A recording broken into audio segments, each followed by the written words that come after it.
just another stranger, another lost lone ranger. How can I break this spell?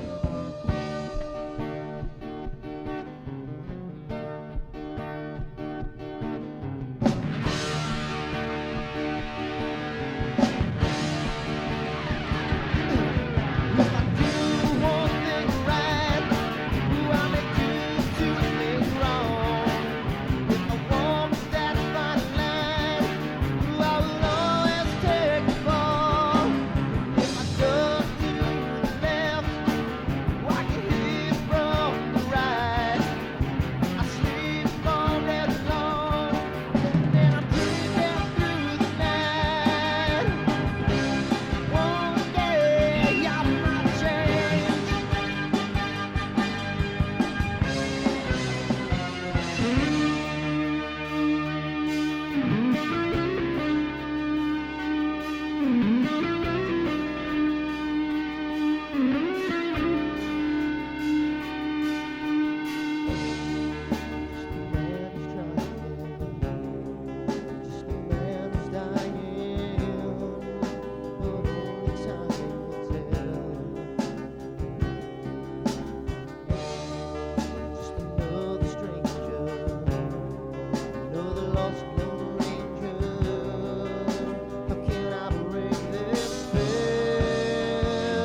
top-less planet.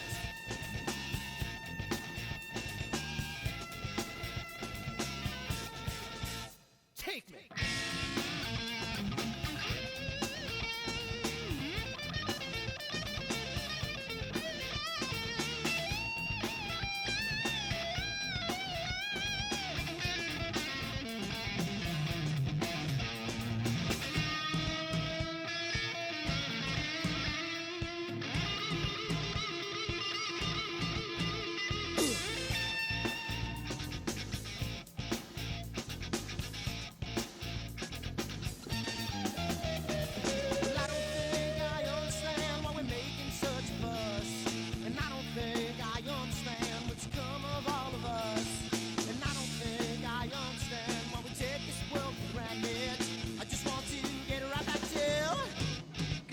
Top-less planet.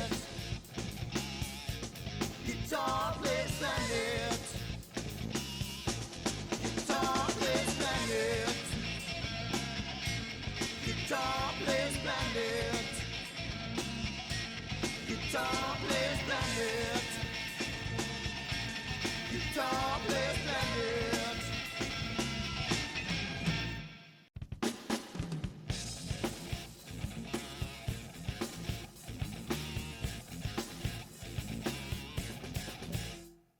I've seen a lot of bankers, and I've seen a lot of cops. I've seen a lot of lawyers pull out all of the stops. I've seen a lot of children with their parents in their hands. I've felt a lot of women who refuse to understand. Well, I don't think I understand why we're making such a fuss. And I don't think I understand what's come of all of us. And I don't think I understand why we take this world for granted. I just want to get right back to Guitar-Player's Planet.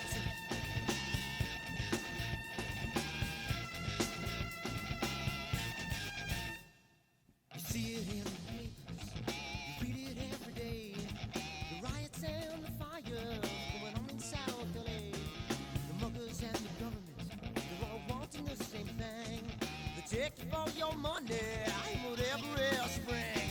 Well, I don't think I understand why we're making such a fuss. And I don't think I understand what's come of all of us. And I don't think I understand why we take this world for granted. I just want to get right back to Guitar-Player's Planet.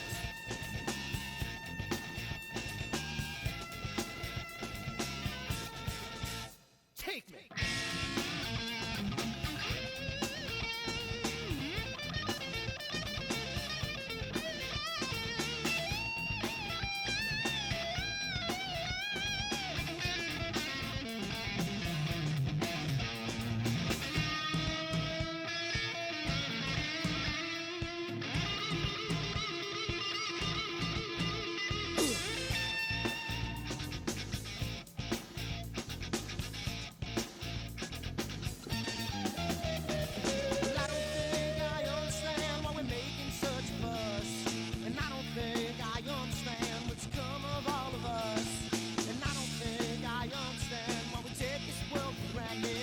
I just want to get right back to Guitar-Player's Planet. Guitar-Player's Planet. Guitar-Player's Planet. Guitar-Player's Planet. Guitar-Player's Planet. Guitar-Player's Planet.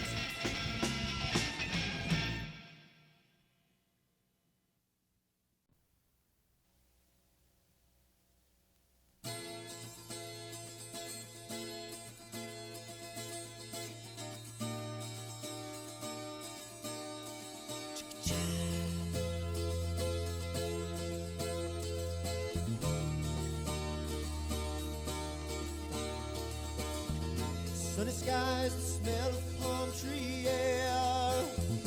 Looking back, I could never feel fair. The way that music has touched my soul, the way that the South holds its control. But I've got a new way to choose. I'm gonna start running back to the land of the new.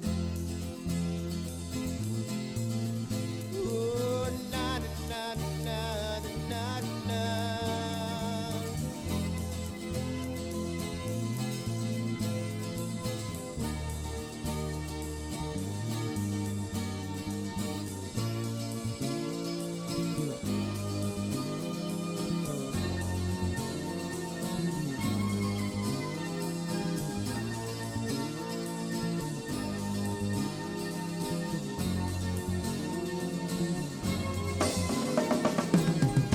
Seems to me that I have lost my old friend. I catch the sunset off the highway again. Then I get lost. Hello, everybody, and I'm having some issues with again. I'm gonna get rid of my titles. Dan, are we live? I'm still preparing, mate. I've been right with you. Hello, everyone. Oh, sorry, man. I thought you saw me go. Sorry. Hello. I caught cleaning my glasses with telescope kit. Sorry. There you go. Hey, as long as it's a Zeiss cleaning kit, right? Yeah, it is. Yeah. I shouldn't do that, should I? Bad boy, naughty boy. Clean it on your sleeve. How Hello, you doing? Daniel. How are you, man? All right, we got Bill Brown already on. Bill's on. Hey, Bill. So what's going on? How you doing over there? I am very, very tired. So forgive me. I'm going to probably fall asleep online. Once you guys are chatting, I'm just going to do. I'm going to do this, and you can lullaby me off, please. I did 7 nights straight down. We were chatting, weren't we, last week? And I had a really good imaging run. So at the moment, I am suffering from nothing other than too much pleasure, mate. How's your week been? Well, you know what? Feeling better. I think my little allergy thing decided to go away. It was only allergies. It wasn't that dry cough thing that they're all freaking out about, but it was like Sure. I get allergies and I get phlegm in my throat and it gets stuck there. And sometimes it makes it a little difficult to breathe. So but, oh, okay. I'm sorry. But it's a normal allergy thing for me. So I mean, right. Thank God, all my friends and family and everybody have been spared the. That's a lie. My cousin came down with the coronavirus. Really, I'm very saddened to hear that. I think he's over the hill.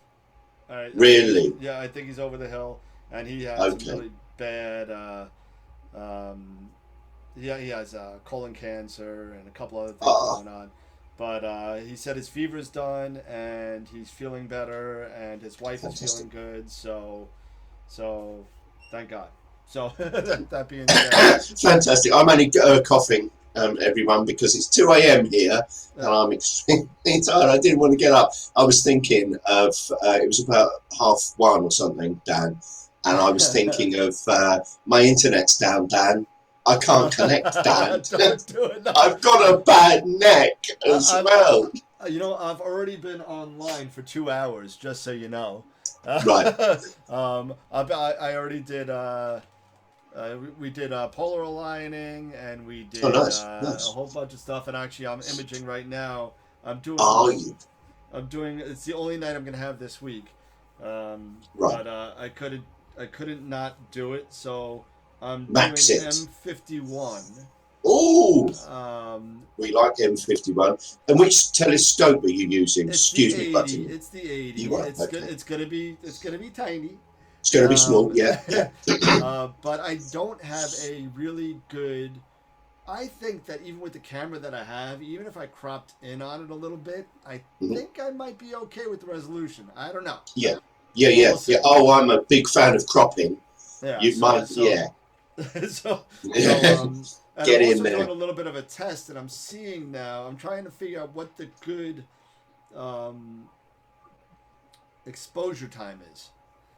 It's a half moon right now in my backyard in a borderline sky. So I'm looking at histograms and stuff like that, and I've been doing some research on it. Okay. And from what I'm seeing and what I'm hearing, and maybe you could, kind of shoot some light on the subject, is that usually for the peak of the histogram, for anywhere you want to be, You only want to be probably about, I guess, 35 to 45% on the histogram before you start blowing out the background sky in a light polluted area. I see. Because you've got some other ongoing issues. It's not as cut and dried as a blank piece of paper, and this is an ideal scenario. You've got other issues because you're going to be ramping up a little bit of unwanted noise in there too, aren't you, with your ideal? If you do a sensor analysis, that's not necessarily going to be right. I'm with you. And what sort of filter? So you're narrow banding, aren't you? You're No, one shot color. I'm attempting to do broadband. Okay. Filtered broadband. It's a mono camera. Right. Okay. So tell me more about that. What are you doing there, Dan? Well, lead me up the path, mate. I have a 2-minute shot right now, and I'm looking at it of M51. Yeah. And if you want, I'll show it to you. Actually, Tarek asked, "Where is your location?" Hi, Tarek. Tim. Hello, Tarek. I am in a place called Somerset in the United Kingdom, which if you look at England and it sticks out, it's got a foot, hasn't it? England looks like an L or a foot, and I'm down the foot halfway. Gotcha. Yeah, so there's ocean on the top and bottom, so we'll get hit. But the people right at the tip of the foot, right at the toes of the foot, they get hammered. So I could swim there then if I go to. Well, yeah, you could. Right, yeah, you could come straight across. No, literally, I've often thought in these frightening times of just hopping in a barrel and taking my jump. The current actually, well, it flows to the Bahamas, I think. So hop in a barrel here, get out, and it's pina coladas, right, all round. But in about 70 days, if you can handle it. But no, definitely, you are literally. I mean, you actually are on pretty much the same latitude, aren't you, Dan? I'm 52 degrees here. 41. 41. Oh, okay. So I'm a little bit up. But things like, obviously we touched on our friends down in Georgia. We've digressed again. They're so much further south, thousands of miles away. That's a plane ride.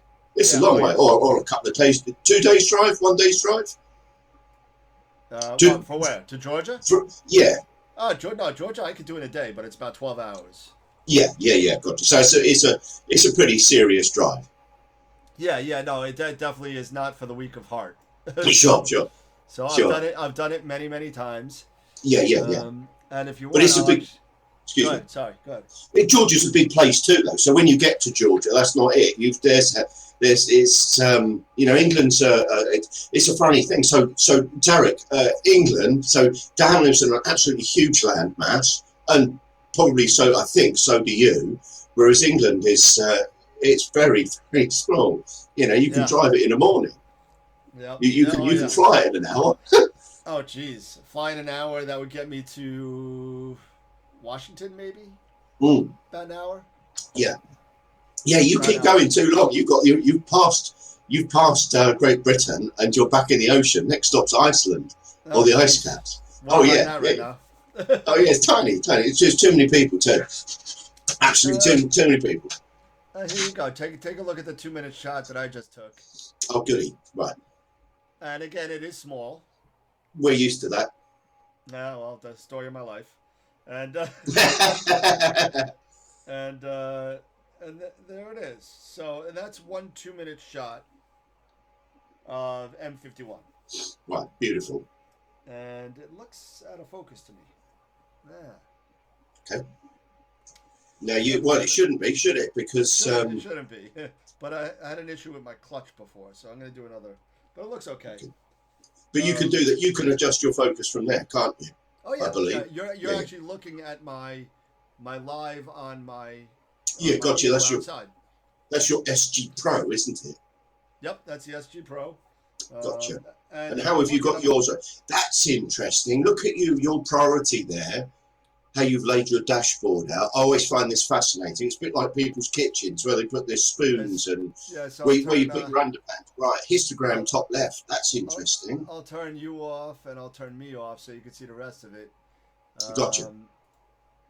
There we go. Ah, there we go. There's your landscape.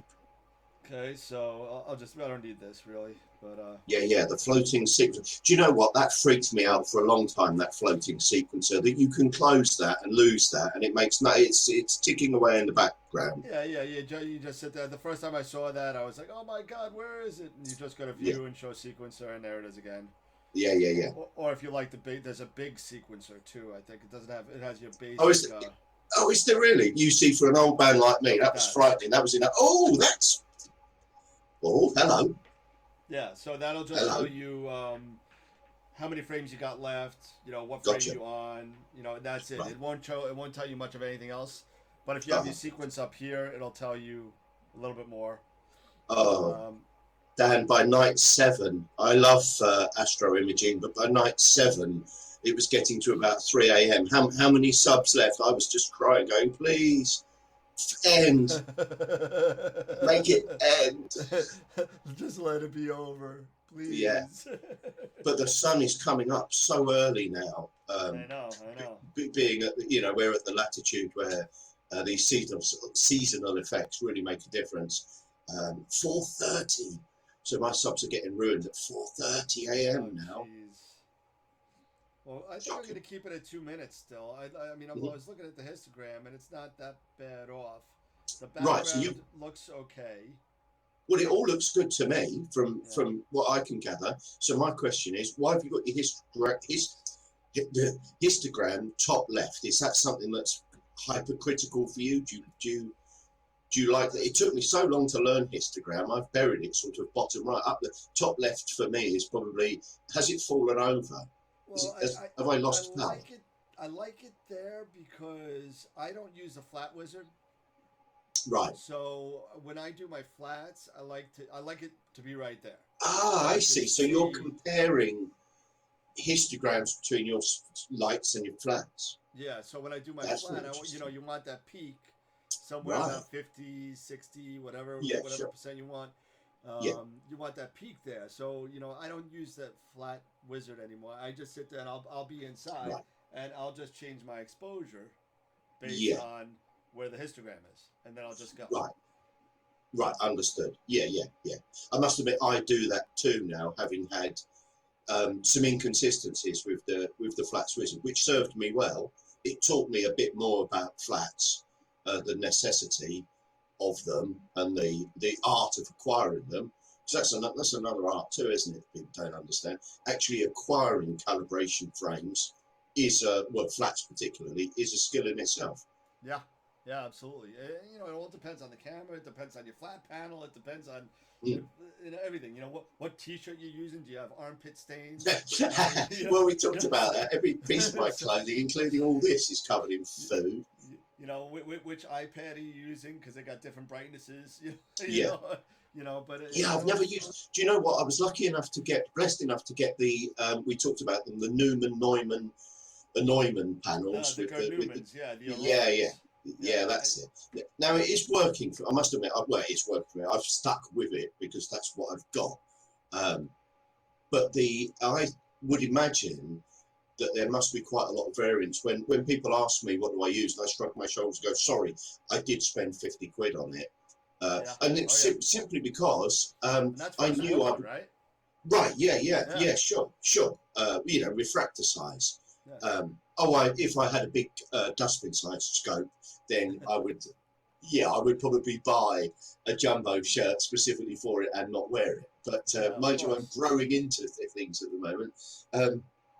But the whole deal with the panels, I didn't want to. I knew I would ruin my laptop.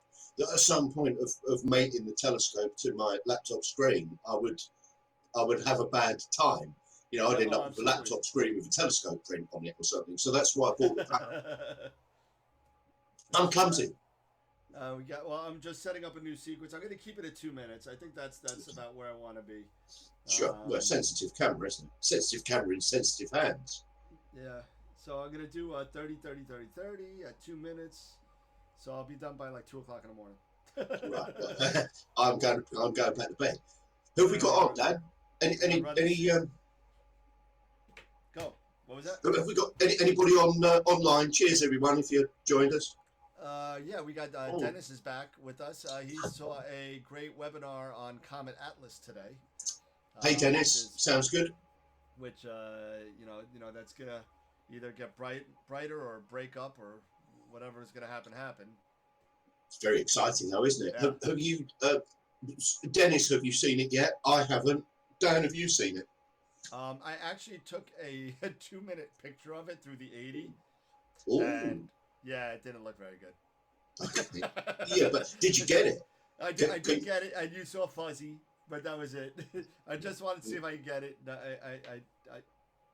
I got it, and that's it. No, I'm not sure about it. It's a BAA webinar. What's Happy it? days. BAA. Okay, thanks, I'm not Dennis. sure I'll what look into BAA. that. Not sure what BAA is. I'm not sure what group that is. Okay, BAA might be British Astronomical Association, but it could be anything. Maybe. Tarek wants to know, is this target you are doing with the 80 and which S big?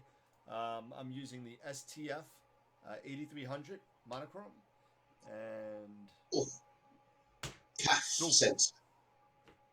yeah, CAF 8300 sensor can't beat it. Well, Dennis doesn't like it. Dennis thinks he's right. The quantum efficiency is not as good as the newer cameras and the better cameras, but that's what I got. I'm not going to spend another $2,300 on a camera anytime soon. Right. But maybe when I move next to Dennis in nice dark skies in South Carolina. Oh, that's a nice. Yeah. Well, I guess that would drive the need more. If it was clear every night here, I would probably need more stuff. Yep. Tarek actually asked a good question. Big sensor, why are you doing a Galaxy with that combo? That is a good question. Because that's what he's got. Because that's what I wanted to do. I mean, I've been doing narrowband. Oh, geez, Dennis pulled the trigger yesterday. Dennis, are you the reason why for the next 6 days in this crappy pandemic that I have no stars for the next 6 days? What did you buy? Thank you. That was the question on, I think, on everyone's lips. You got to let me know what you bought now because I'm gonna have to call Christine and let her know, and that's his wife, by the way. What's he likely to have bought? What's he into? He bought a C14 Edge HD. Like you do. Good choice, though. Very good choice. Yeah. No Rasa? No Rasa? What happened? Well, it is really, though, isn't it? He wants a nice planetary, really small galaxies. He's gonna. Dennis, you're gonna be sick. You're gonna be sick. You're gonna be out of control. You're out of your mind. But congratulations, Dennis. Thank you for all the clouds. I appreciate it. I hate you. Goodbye. As a matter of fact, I'm gonna kick you off YouTube and Facebook, and that's it. I'm done. And forget about me buying dinner next time I come down there. You're buying it again. He won't be able to afford it. He's cleaned. He's wiped out. He's doing a 0.7 reducer for asteroid hunting. Very nice. He's always been into asteroid hunting and comet hunting and stuff like that. I'm telling you, if he doesn't find a supernova soon, I'll be shocked. But, yes, that's a pet like of mine. I'd like to study those a lot more. We might get that chance. All the hype about Betelgeuse, please, everyone, not Beetlejuice. That's a film, but not a star. Betelgeuse, the hype's died down. Do we think that's... Yeah, never mind. I don't actually want it to blow or disappear because it's quite pretty where it is, doing exactly what it's been doing. So, Betelgeuse, if you can hear me, go back to exactly what you were doing. Don't ruin my Orion shot before I get it, please. Yeah, exactly. Exactly. It's going to look kind of weird missing, what is it, a foot? He's missing a foot. Yeah. Dennis said supernova hunting maybe in the future. Eric Watson is on. Eric, how you doing? Hey, Eric. Yes, everybody's telling Dennis congratulations. We've already got 100 messages already. Woo. Ooh. Wow. All right. All right, so we got. Did we even have a twist on the same topic as week 5 or something? Is this 9 or 10 now? This is I think, 9. is it though? This is 9. Is it? Are you sure? Okay, 9. That's I don't know. yeah. Hold on. It was February 12th. Was the first one. Mm-hmm. So February 12th, 2, 3. March 4th was the 4th, 5th, 6th, 7th. This is only 8. 8. This is 8. Right. Beg your pudding. 8. 9 would be the 8th, and 10 would be what, the 15th? 15th. So Okay, that'd be man. 10. It feels like it forever. tonight.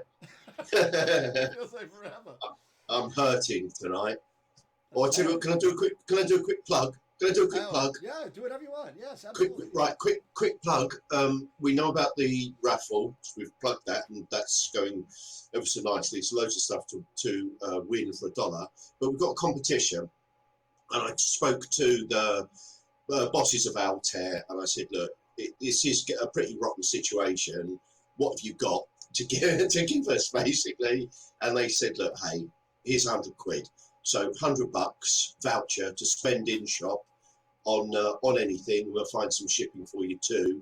But what you've got to do to win it, okay, to enter to win your £100 to cheer you up in this awful time when everybody's got too much time. If you're not getting data, you want to win £100, then in the Backyard Astro Imaging Club, in our club, there's data piling up. You may have seen it, you may not, but there's lots of data piling up.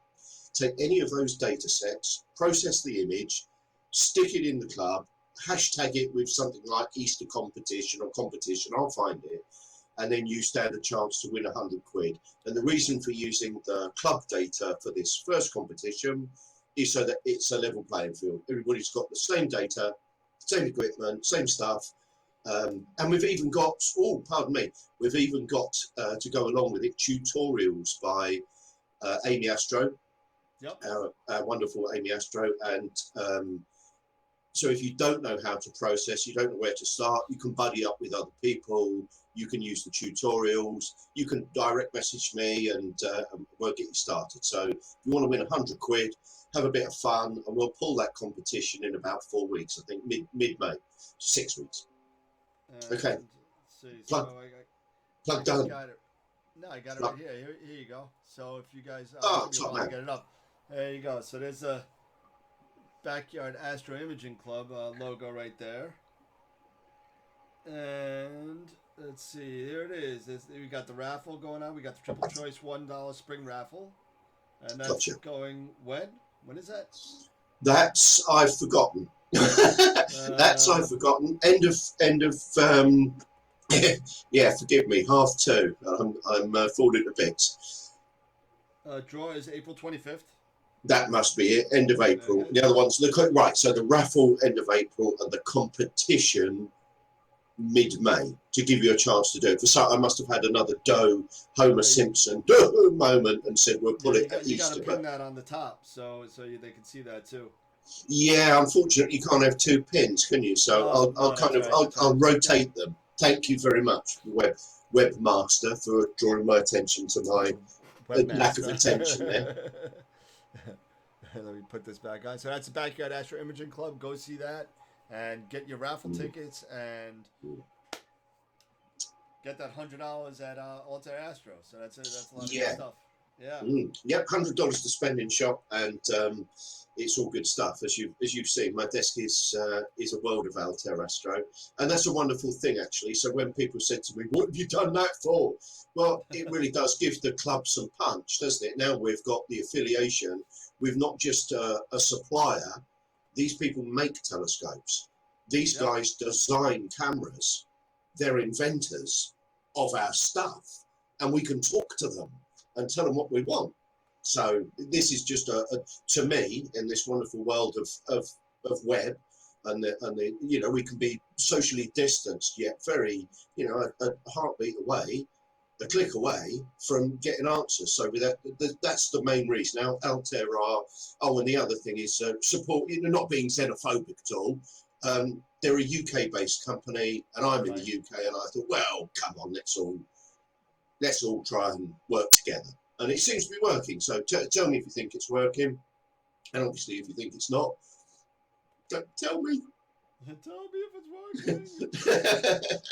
Now we know it's working because the club's just growing. It's exploding. It's exploding. I'm telling you.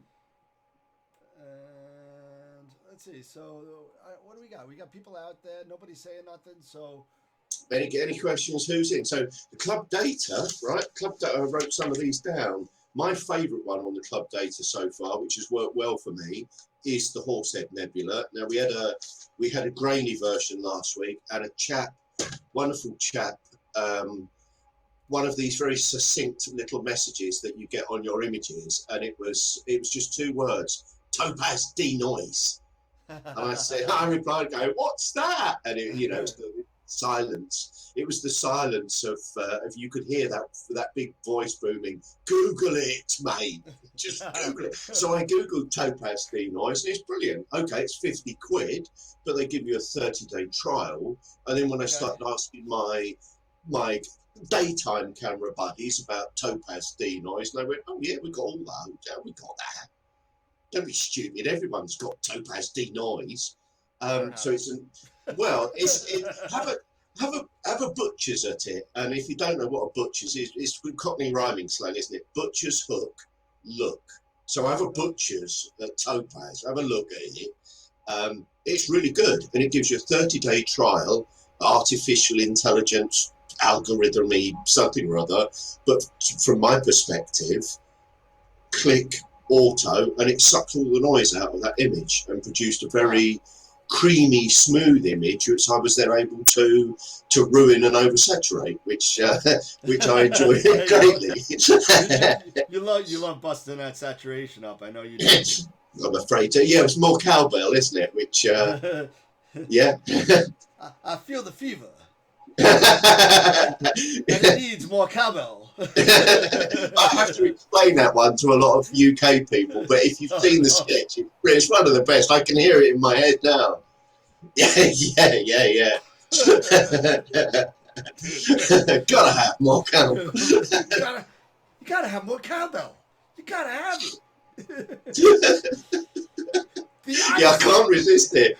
Leave red saturation and saturation and luminance. I must. If I had a physical console, there'd be sticky tape over it, a bit like on a music console where you stop touching the bass.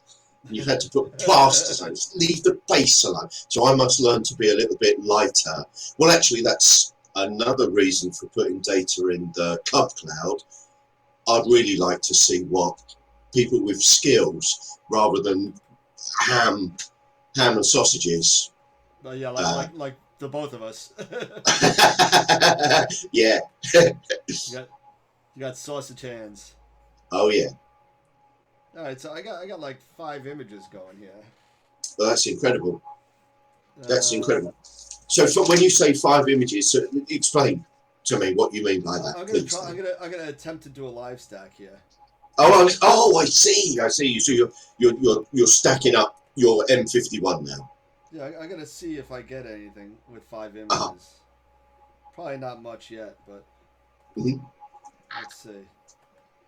With the oh my god, I'm leaning on my desk has got this really annoying squeak where every time I lean on it typing, doing stuff, it sounds like I'm completely flatulent at the moment. I hope that's not coming through my microphone. It is my desk. I was wondering what that noise was. Oh, dear Lord. It's not a good show for me tonight. I'm very, very much on the back foot of sleep deprivation and let's see. I'm data overload. So you're going to live stack for us. I was able to get 3 cameras. That was a first for me. 3 instances of SharpCat working last night, all at once in a test. So 3 different cameras, 3 different telescopes, 3 different instances of imaging software on the one computer, and it ran very well until I added a filter wheel and the whole lot crashed. But nice. Like you do. But I didn't even know that SharpCat handled a filter wheel, actually. Well, it had a button. It didn't handle it. It had a button to handle it. It looked as though it might. But I didn't know that. And you had mentioned to me last week or the week before that SharpCat could plate solve. And I found Oh where yeah, it could do that. Right. yeah. The little circle dot with the hash, whatever. Right. I think I had to enable it in the global Yes. settings. Yep. Right. Right. Now And I see. Now I see. Now I see. But the filter, I needed the filter wheel, and it crashed. But it crashed with the filter in the right position for that test. So there you go. yeah, reboot. And Good to go. Oh, fantastic. there you go. And I don't know if I can zoom in or anything on this with the live Okay, stuff. I've got a pretty good view though. That's nice. But that's only 8 minutes. Gotcha. That's 8 minutes. So and a quick Gotcha. live stack. So no processing. You can start to see the flat issues around here, where it's darker here. I see. So this is just a straight, quick and dirty stack. You haven't got. I'm not. Yeah, this is with no changes at all. Just sliding the sliders around. Yeah. I assume. Oh, and this is. Sorry, what's this stacking in? Shortcut. That is SharpCat. I can't see the top banner. Right, it looked like SharpCat. Gotcha. So, right, I see. So but it's just a quick and dirty stack. You haven't got darks and flats. No, there's nothing there. There's nothing there. Yeah, it's gotcha. It's 4 lights at 2 minutes each. Mm. Yeah, you just go at the folder monitor camera here. And then you go over here to where it says browse and put whatever folder you want SharpCat to watch, and it'll tell you how many images you have. Yes, it's a folder watcher. Yeah, that's all it is. Gotcha. Now, for whatever reason, I don't know. Uh-oh, what happened? It's autofocusing. My guiding isn't as great as it should be, but what are you gonna do? There is a way for it to move forward on its own and will stack as it receives images, but I haven't been able to figure that out yet.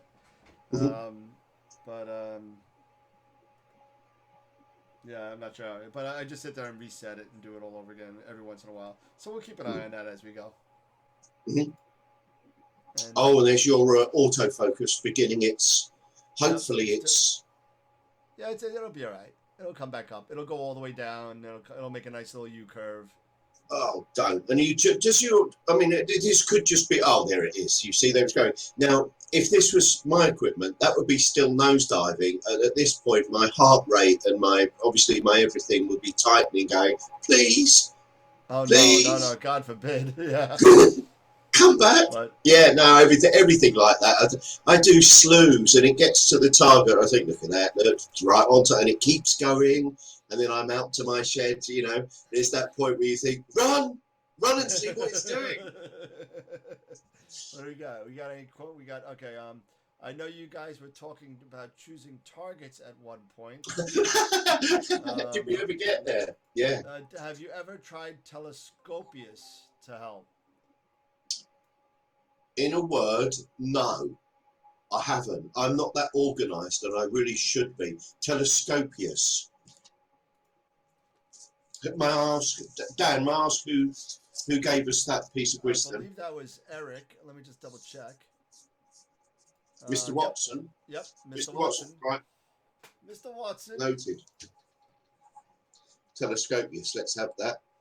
No, I tell you exactly what I do. The weather conditions clear, I get excited, I have a look and see what's rising, and just blind panic sets in, and I lock on something and go for it. And then if I calm down enough during a decent UK night's worth, then I might do something like select, go as far as selecting a target rather than just taking what's rammed in front of me, a target of opportunity, so to speak.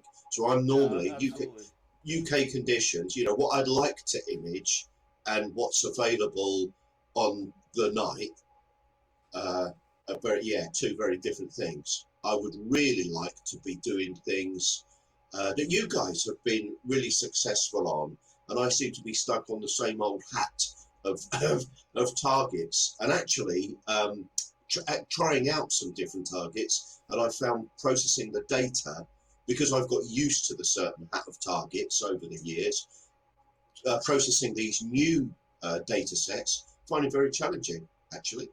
Yeah. Yeah, all new territory. So it's a lot of fun. So Telescopius, I'll definitely have a look at, because I've got, it's not what you'd call a restrictive view. I've got a preferable view where west to east looking north is just so clear and unobstructed. That's where I kind of am. Yeah, no, absolutely. So it's I've been sitting on so much data on the Heart Nebula, the Iris Nebula, the Flaming Yes, Star. I've been sitting on right, so much data, and you figured, with the lockdown and everything, I'd be doing all this processing. sure.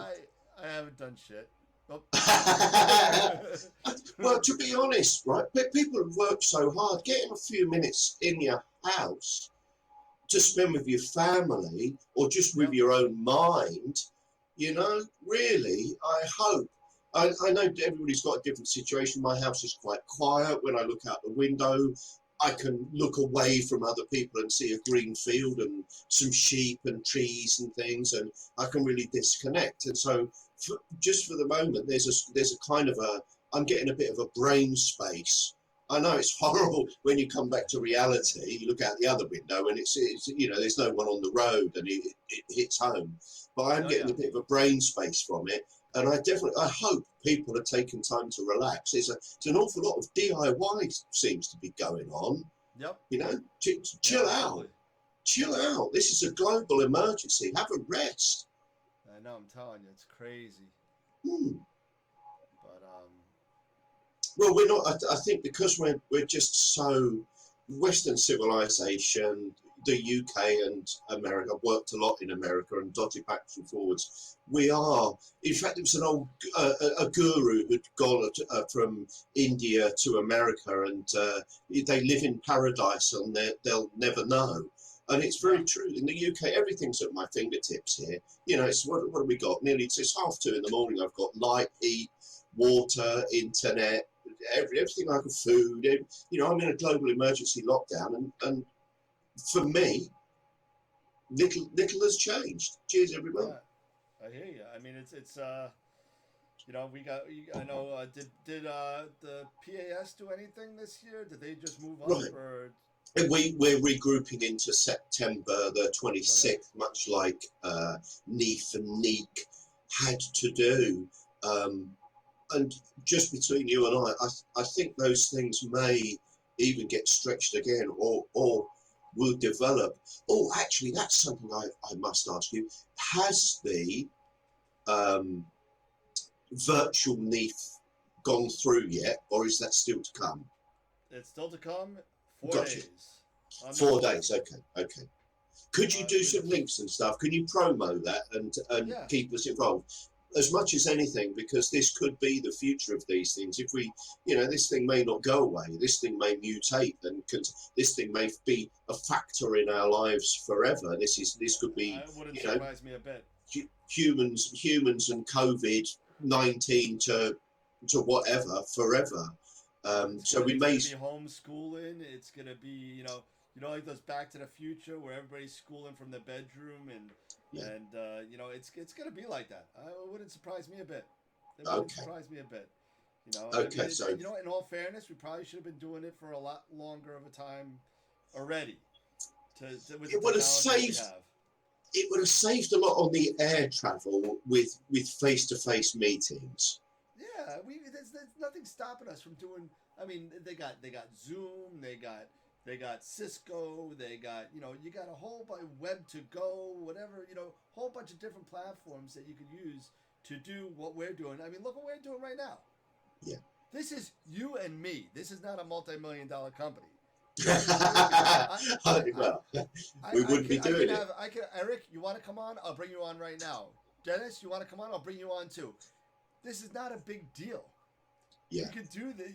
I don't need to sit in front of you and merger, a $3 million deal or a multi-million-dollar deal. But I could. Yeah. Well, yeah, you could. Do you have to smell the fear in the other a company representative. That's very politically correct and gender neutral, isn't it? In the other company representatives' eyes, you know, I did a lot of jet setting.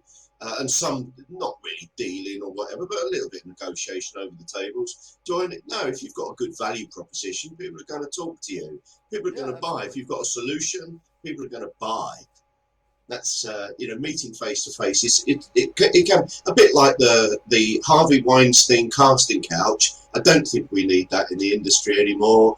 I don't think we need necessarily the same face to face meetings that we did. I think so much of this stuff can change, but then I'm over my petrol head stuff too, Dan. As you know, I don't have a motorbike or a V8 anymore. I've got an electric car, so you know, I guess I like to change with the times. So if you fight change, you're going to get a bloody nose. Actually, we got Dennis wants to come on. Come on down. All right, Dennis, you're gonna be the guinea.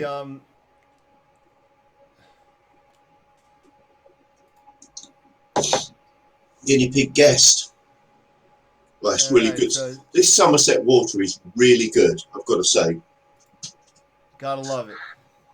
Let's see if we get Dennis to come on in. I'll copy this. Are you going to do something technical? I am. I'm probably going to mess things up, but you know what? That might end your night early, which is what you want anyway. So, It's what I need. Hold on a second. Wants and needs. Right. Well, while you do that, forgive me being so rude. I just top up my water bottle. Dennis Wild. Okay. I believe that's your email. If not, I'll send it to the other one. I'm not sure which one it is. Now, Dennis, you're going to be a guinea stay pig, well, everybody. So. Yeah. You're going to be a guinea pig, Dennis. Now I'm going to set up another shot here. So you. I assume he's all configured. You all configured, Dennis? Well, I just sent him the link just like you get. So. Quality. Has he clicked it? Is he previewing? No, not yet. Not yet. Let's see. I'm still waiting for him to hit connect. So let's see what we got. Sweet. Now, Dennis, be nice when you're on the show, man. Be nice. Oh yeah, we don't. We've been so good about not swearing. I can't actually. Yeah. I can't remember a time in my life where I've gone 2 hours without profaning about something other than this show. I messed that up for the first time, I guess. Whoops. Sorry. I don't think that counted in today's parlance. You know. I guess not. So. There's, you know, what's slang in some things have changed. You know, when people started saying bum on TV, and if I said bum, my mum would have committed felony assault. Dennis is trying to come in. Come on in, Dennis. Nothing yet. You Okay. might have to. I remember we had this problem when you logged in the first time. That you had to do it twice. Okay. So, Dennis, I'm disconnecting you. Try it again. Seems so long ago now. I know. We got this down. So. It's no. I treat it now. The first one I was nervous, you know, much more nervous obviously than I am now. But I treat it as though you guys are here. You know what? You're just in my room. This is the little room I have my screens in, and I connect to my telescopes and do my surfing, and got a few books and a chair. And actually, the big bonus in this room while we decorate the house is we haven't been here long, and it was a real rundown place. So I've got a lounge chair in this little office, and it's just a dream when you're imaging. I don't go to bed and leave everything, but I do sit in a lounging, flopping around chair with one eye on things, and that's really nice compared with standing outside in the cold in numerous coats. Being able to sit indoors in a chair, it's luxury. Dennis, where are you, man? Who's he coming? Hey, Dennis! Hey! All right, Gotcha, man. Hold on a second. Let me just add you to the shot here. Yeah, there's rather too much of me, Daniel. Can we have less of the tortoise and a bit more of the Dennis here? I'm working on it. Let's see, Dennis. You know what? You could. I could do a blue chroma key on it, but probably wouldn't look too good. What would be your choice of a background, Dennis? Oh, okay, a bit promo. Oh, have you got a screen up behind you? Have you got a Let's see if I haven't tried it on this program yet. To be honest with you, I do it on. Oh, geez, yeah. Oh, okay.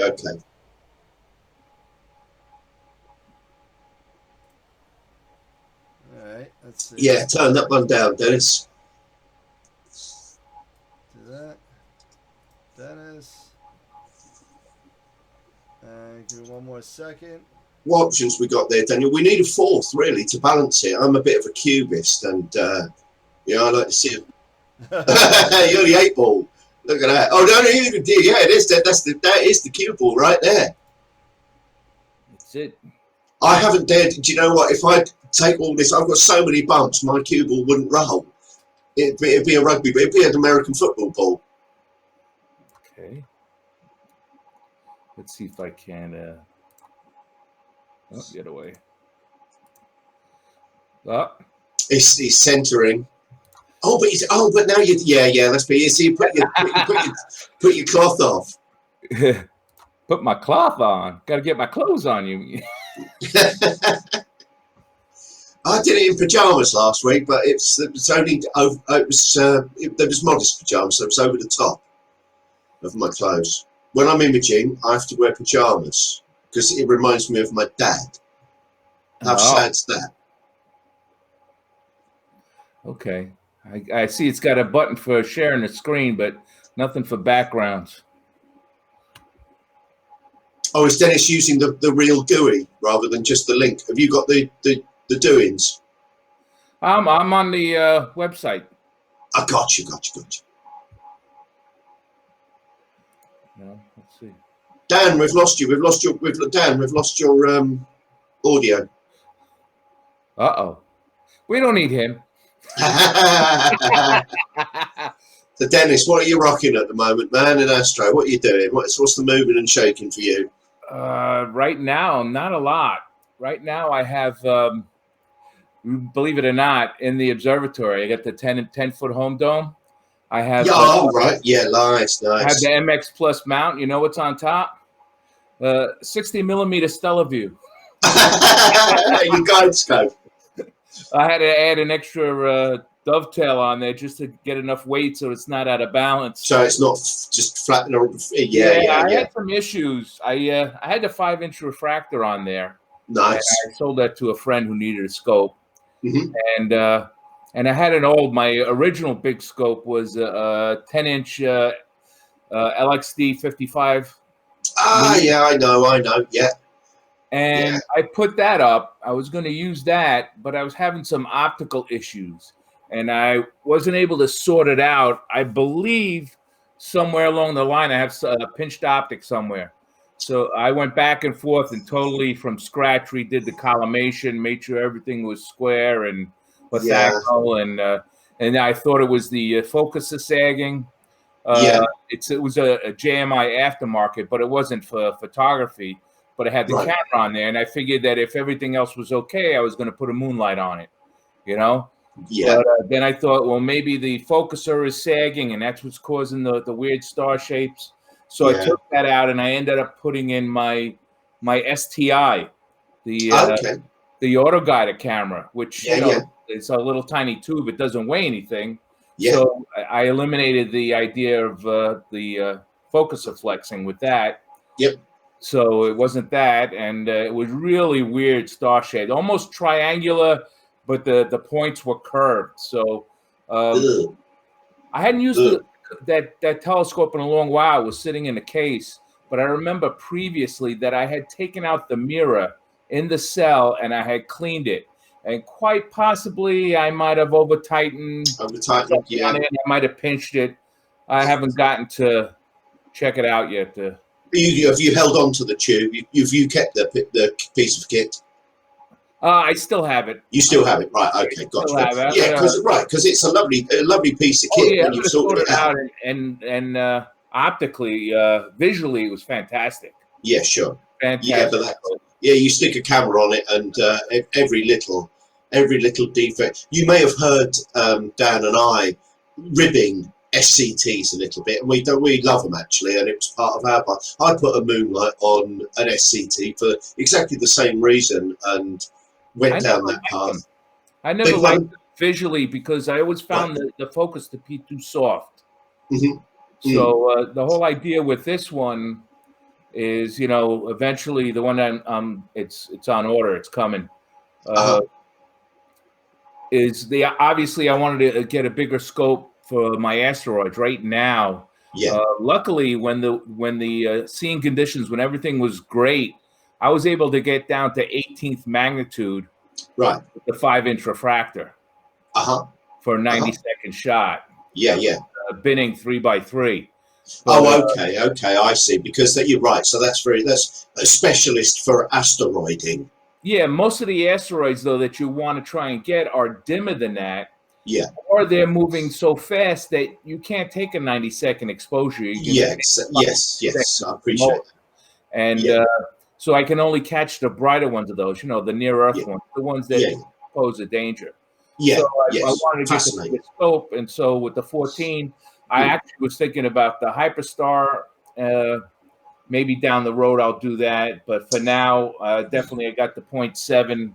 0.7 now goes a hell of a long way. Yeah, and the Hyperstar option gives you a Razor too. Because Dan went, why not a Razor? Well, a Razor's fixed with one sole purpose. You can't do anything but image with the Rasa. Yeah, now, I have other scopes for visual, but sometimes, if you have people over, you're having a barbecue, something, you want to take them out the observatory, take the camera off and throw an eyepiece in. It's convenient, easy. Yeah. About setting up and breaking down with the company there. I just open up the shutter and I'm ready to go. Yeah, definitely. So definitely. That's why I wanted to get the Edge rather than the. It would be my choice too, Dennis. And you know what? I really needed the 14-inch, and I can't afford the 36 Rasa. That's like $14,000.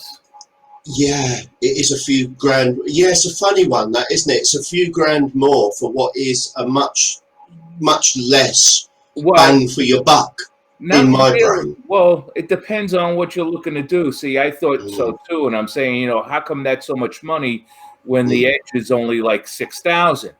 But I investigated, and the image circle on the Rasa is much larger. It's set up for a full-size chip camera.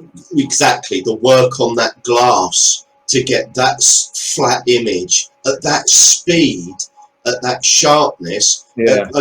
Right. I'm no optics. I'm no optician. But doing it at f5 or f6, doing it at f2 with that amount of glass. Oh. Oh yeah. That's the whole idea, because just going at f2, just be able to get so much more light in such a shorter period of time. Well, the tolerances of focusing at f2. Yeah, well, that and collimation. Well, right. So this is we're getting there. That's why it's more expensive. The effort is the way I tell people that I mentor along. I have a couple of people that I'm trying to mentor now, and I would tell them, start off by putting a camera on a tripod, and I don't operate any differently. Let me just get used to using the scope, get it going the way it's going, and then later on, and it's also a matter of economics too. Well, there's a fact of life. Yeah, $1,400, and then of course I want to get a bigger camera maybe to start with. Right now, I have the Attic 1, and the chip isn't that big.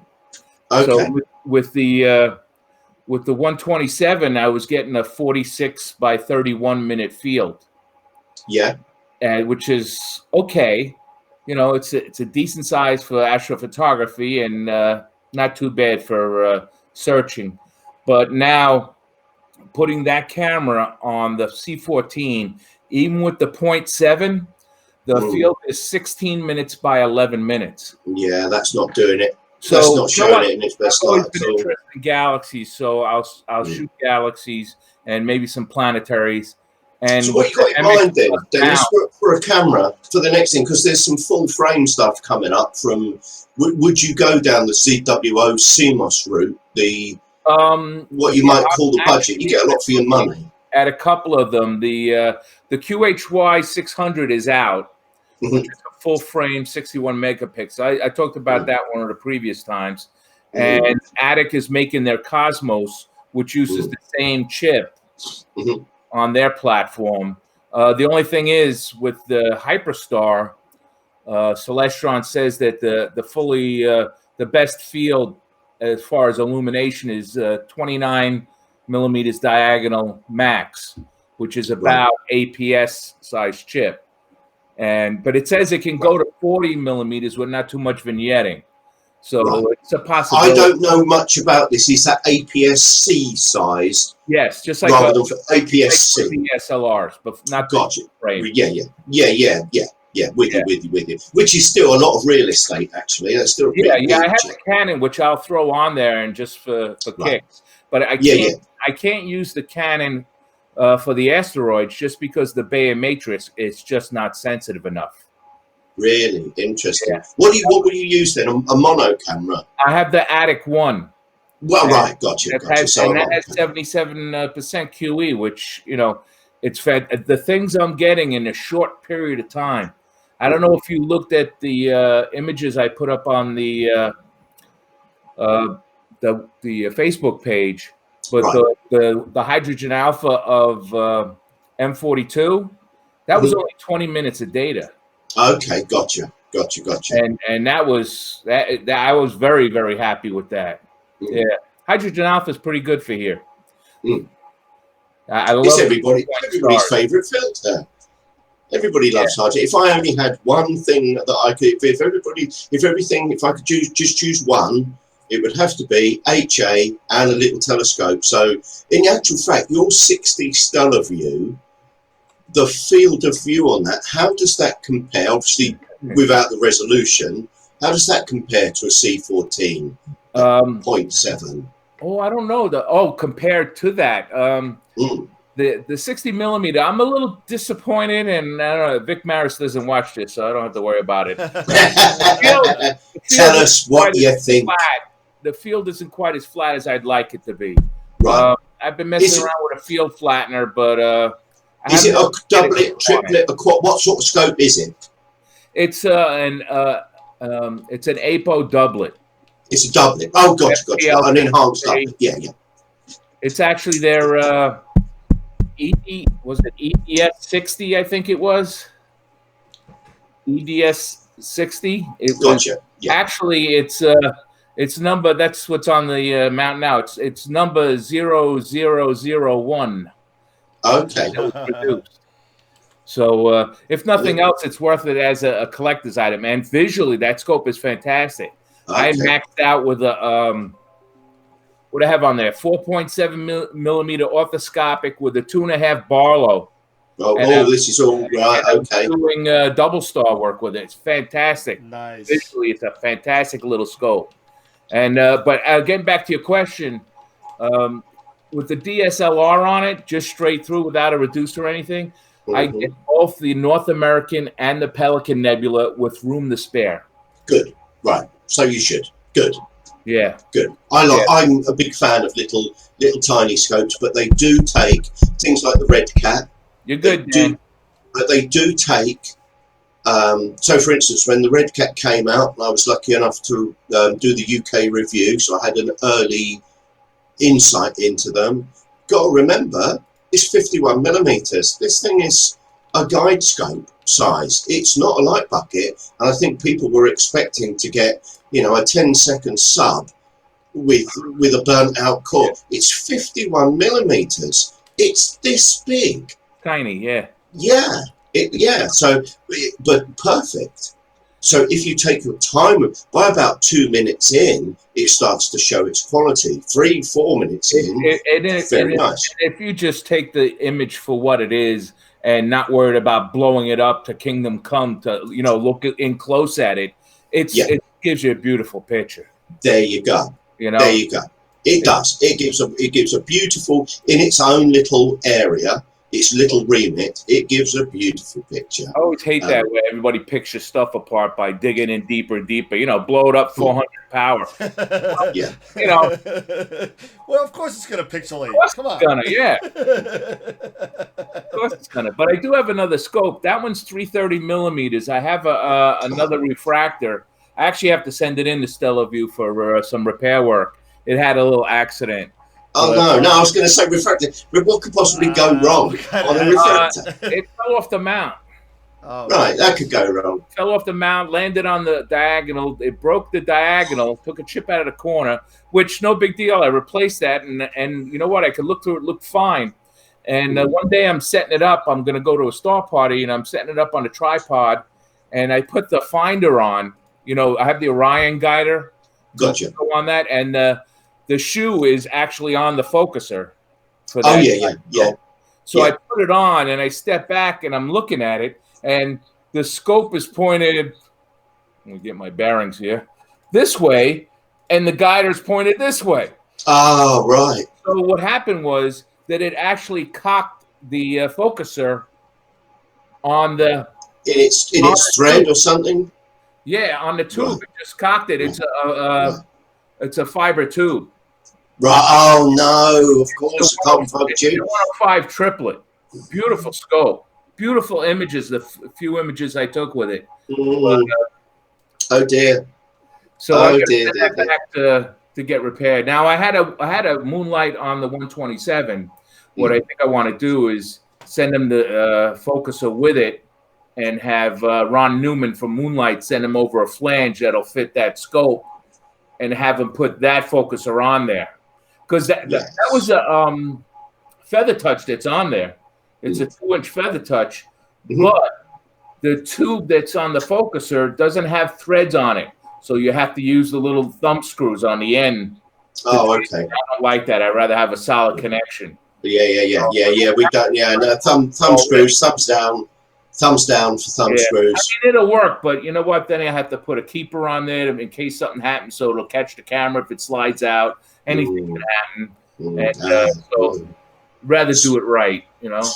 Yeah, definitely. Well, this is the thing, isn't it? If you don't do it right, it's only going to bite you. Yeah, one way or the other. Oh One yeah. way or the other. Oh yeah. Yeah. Dan, you got any sound, man? I do now. Yeah, Oh, bless his heart. See, I'm supposed to be going to bed. Dan's just drifted off. You guys were on a roll, so I mean, I was just like letting you guys go. How's my audio with you guys? Yeah, good. All right. No complaints on the comments. The comments look good. Everyone's saying bad luck there with the scope. Mark just received his Nightcrawler. Blue Snowball. Oh yeah, here you go. There you go. Oh, Mark's got his Nightcrawler. I got my blue bullet. Okay. There you go. You bastards. Oh no, I swore. That's right. I have a road. But it's not plugged in. Why is You're a it roadie, yeah? What a loser. We've had that for like 2 months. Loser. Dan. And if I plug this in, it'll cut me off. Mind you, actually, tonight is the night to try. If I plug this in and it doesn't work, then I'm going. Bye-bye. No, I don't get. I wouldn't do it. I wouldn't dare. I enjoy it too much being here. Yeah, so Eric Watson's got his white cat. He's got a 51. Yeah. Oh, yeah. The white cat. You see, I loved the red cat, and then they brought the white cat out, and it kind of coordinated with just so perfectly. Big gutting there. I was thinking, should I get into wrapping? You know, obviously wrapping cars is a big deal. Is anybody wrapping telescopes yet to color coordinate them? And is that a step too far? No, well, now you got space cat, white cat, red cat. I think Amy did. Amy did Amy wrap hers? Her scope or her guider? Right, it was one or the other, wasn't it? Yeah, and it was. You see, there's some carbon fiber wrap that looks really kind of cheesy, cool. I guess we can't do the water immersion stuff, can we? That's going to ruin it, isn't it? No, look at what I've done. Yeah. We got some questions about Eyes Heart says, "How's your imaging going, Dan?" So let's see. Yeah, how is it, Dan? Back Dan. There you go. Is it going? It's going. That's Good lad. 16 frames, so that's 32 minutes. You know, again, very small. Obviously, flats. There's no flats done yet, but I mean, that'll be Hey, good. It's all usable, isn't it? Yeah, yeah, that'll all come out in the wash. Yep. Your screen is fuzzy to me. It's the bandwidth. Yeah, I get that, Dennis. I think it's the total amount of bandwidth that Dan's serving out. Yeah, it definitely could be. It wouldn't surprise me because you guys look clear as hell on Facebook Yeah, right 200 now. megabits, Dan. What's that? 200 megabits per second. I got giga. Ooh. That's long. I haven't. Yeah, so I got gigabit, but the issue is that the more feeds I got coming in, the more I got to push out. So, you know, so I'm scared to get 5 or 6 people on here. Story behind my 200 megabytes.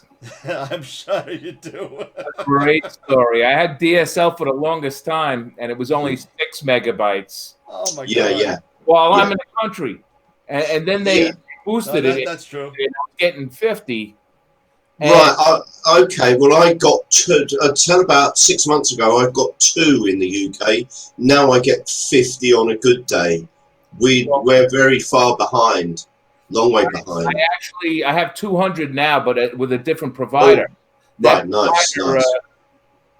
It was in the area a while back. I had asked him how much, to run the line to my house. He said it was about 3/4 of a mile away. He says, well, how much is it going to cost? He came back 5 minutes later, $65,000. So Really? Is that all? So obviously you went for it. Yeah. Now a couple of years later, they put fiber down the road, the big cable, because we're part of that fiber to the country, whatever. Fiber to the fiber. Yeah. And so I called them back and I said, you guys are getting advantage of using that. Oh, we don't use that, this and that. I said, you know what? It's on the pole right there. You got to be in the neighborhood. You got to service the whole area. You can't just do that. And back and forth. I said, you know what? Tell your boss that I'm going to file an FCC complaint. And then FCC's Federal Communications Commission. And Yeah. And guess what? I did. Did they? And did they capitulate? A week later, I hear from the guy. He says, we got this complaint here. We can try and do a survey and see what what it would cost and everything else. He goes, the first 3,000 feet, I think, or 300 feet, whatever he said, was they'll cover the cost, and then I would have to pay the difference. So I said, okay, do your survey.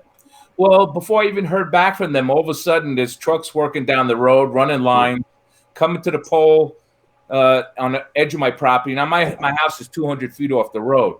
And then they're digging a few holes and running this huge fiber coax cable through the ground to this post box that's about 50 feet from my house.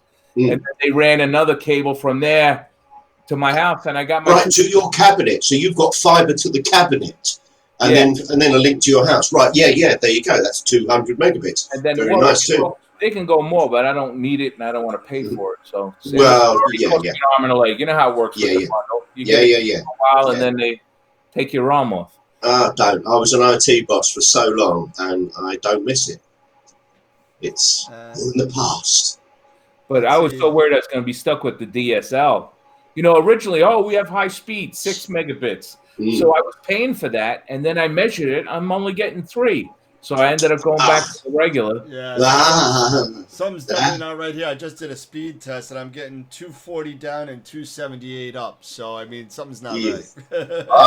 Unbelievable. So, 78 up is good. 278. Yeah. 278, yeah. As far as I'm concerned, it's good. I get about 13 or 14 up, and about I got up to 927 during the day sometimes. That's incredible. Absolutely. Yeah. But here's the thing, right? The reason is obviously there's always a frightening reason. I saw Starlink for the first time 2 nights ago. Yes, I did. Have you seen Starlink? I have. I haven't. Right. Okay, Dennis. Then Daniel, what did you think the first time you saw Starlink, please? I can't say it on the screen. Can you not? I bet the weather's so bad when I see a star, I get excited. Yeah. Well, I get excited when wind blows. I think it's UK or something, you know. At this point, I go outside and I'm excited. But I mean, when you see that little trail and as they start to spread out a little bit, it's kind of cool, man. It was pretty wild. Hey, Dan, were you cool.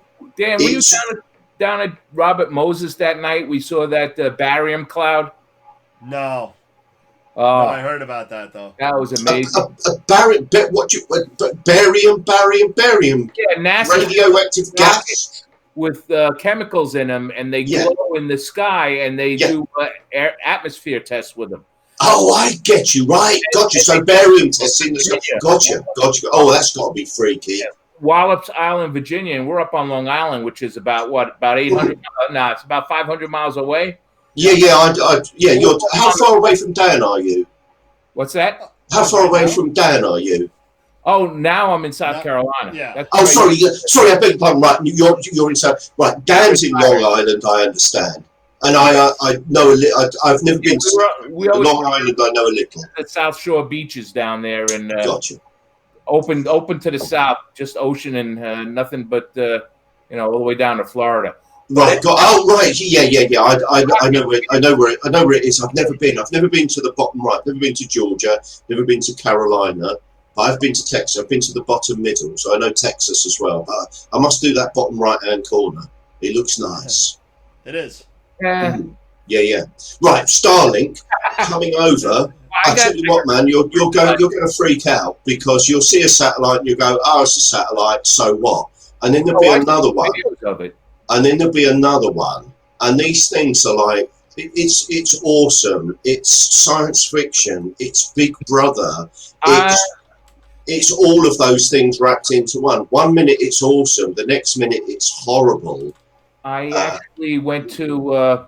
I go up to New York every year, except for this year for the imaging conference. Except for this year, right? In Suffern, New York, and 1 year there was a guy there that was actually the manufacturer of the CubeSat.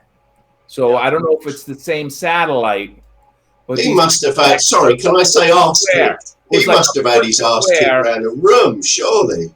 A foot square, and everything was in this little thing, and they actually just shoot it out from the rocket.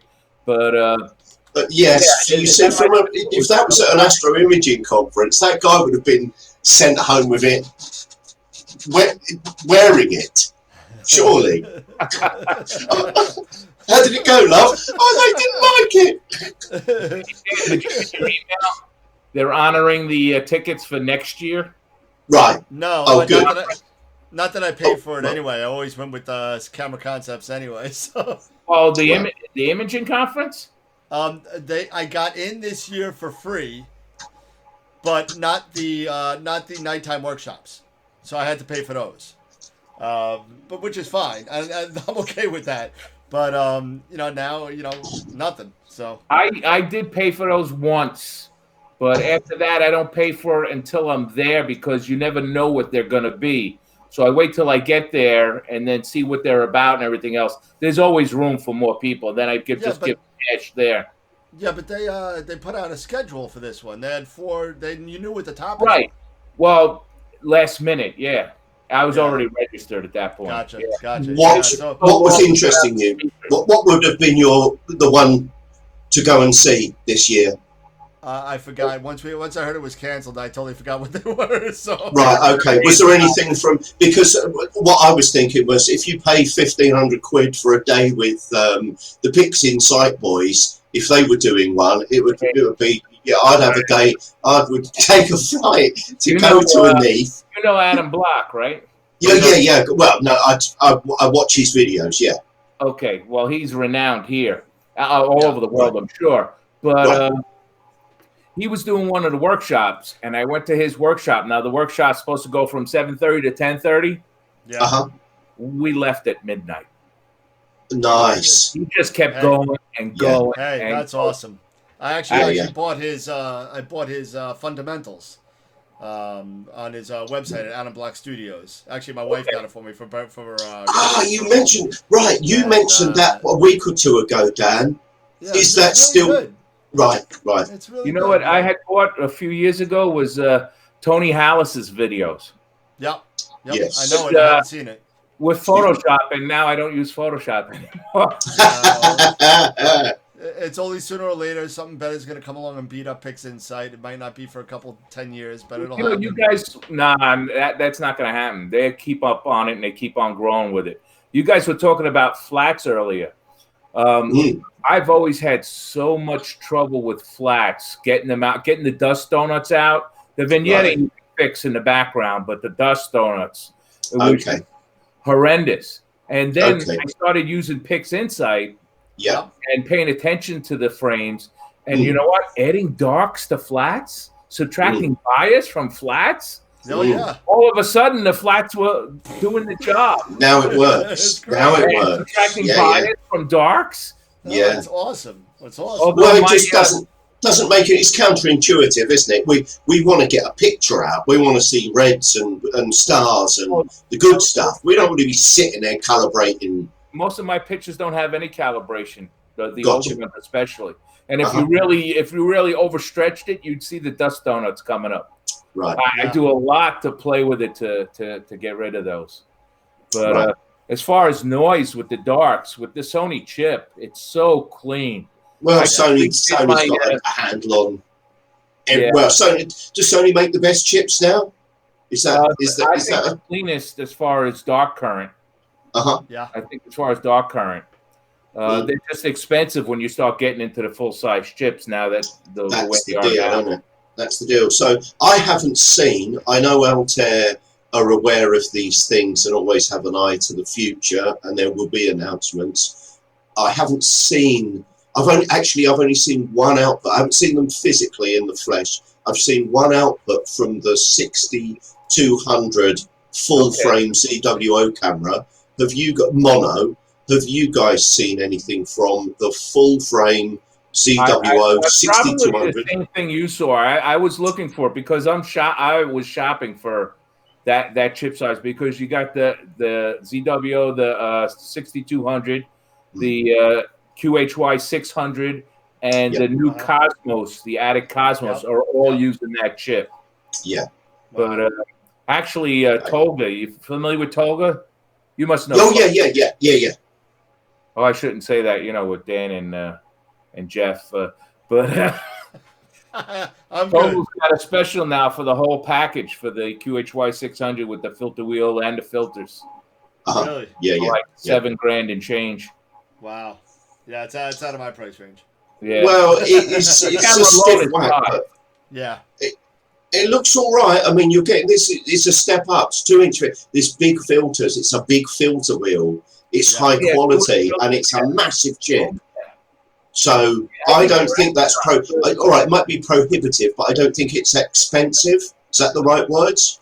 Right. It might be prohibitive, but it's not expensive. You know what it is? Yeah. It's not. Can you afford it? It's do I want to afford it? Sure. Put money into this hobby. I know. But if it's good money, that the weather doesn't let me use it. Yeah. Right. Well, the weather's always going to be a big factor. Actually, that's probably next on my list now is the weather station. Okay. Oh, right. Do you have an automated dome? Yeah, you're going to automate the dome? Yeah, it is. It is automated. It is automated. I have. When I know it's tough because I'm only about 45 minutes from the mountains, so my weather is variably changing. Yeah.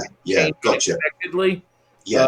There's only a couple of times where I've left it running open and to have it closed by itself. Yeah, I use CCD Commander along with SkyX, and it does everything. The only thing I have to do, because I'm not that computer literate as far as programming, is I have to turn on the mount, and I home the mount. The power mounts have to be homed, and then I park the mount. I'll turn on the camera, power to the camera, but I won't turn on the cooler. And from there, everything I do can be done through a CCD Commander. Then you can. Do you physically have to go in and fling some stuff open, power it up, and then retreat to your house, or do you sit in the dome, or do you go to the house? I team viewer in from my couch. Yeah. Gotcha. I can be imaging while I'm sitting on my couch and with the laptop in my lap. Yeah. Or I can just let it go, and it will do everything. At the end, it will close up the dome. It'll pop the mount, and it'll turn off the cooler. The only thing I have to do is turn off the mount and turn off the power to the camera. Right. My obviously won't close. It'll do all of that, but it won't close. But I'm too paranoid to leave it. To program in the command, the language. The rest of it, it's all they call them actions. They're like JavaScript. Right. Oh, okay. They're pre-programmed. That you just working with the interface, so you don't have to worry about the programming behind it. Yeah. You just drag them into your whatever your logic you want. Guiding, opening and closing the dome, flats, even. Timing things out so that Do you know what? I wouldn't mind one day. There's an English guy called Steve Richards who's a brilliant imager. He's written 2 books that were pretty big sellers across the world in imaging, and he built his own race cars actually. So when he did his dome, obviously it's automated, but I must get one of these. He put a little remote control arm, so at the end of the session the flats panel comes up, flips over the scope, does the flat sequence, and acts a flip flap. Yeah, flip flap, exactly, and acts as the lens cap too. They don't make one for 14-inch, but well, he makes his own, so I guess he'd make one. I actually have a panel that's sitting in the corner there for over a year. It's a fluorescent panel. And right. Well, this was my theory, was that you could slew to a panel in your OBSI and then just I'm going to set it up with a pivot so that I can manage it and have it pointed to a specific position. Actually, what I want to do is have it where I park the mount. It'll park right in front of it. There you go. Yes, there you go. Power it up that way. Yeah. I've got mine parking in a couple of observatories at on Long Island. You know Avalon, I think, Dennis. Avalon mounts? No, Avalon Observatory on Long Island. No, whose is that? It's over by Stony Brook. It's like a public observatory. It's got a whole bunch of roll-off roofs and stuff over there. Oh, really? Is that the one that what's her name, Donna is using with the Stony Brook group? Donna, and a member from Custer. Oh yeah, no, she's not involved in this. No, Okay. Yeah, but they have their flat field set up on the sides of the roll-offs. Yeah, so that they have it set as a star, and they just put the coordinates there, and that's where the flat panel is. Yeah, and then that's. I think that's a clever idea. I'm going to get.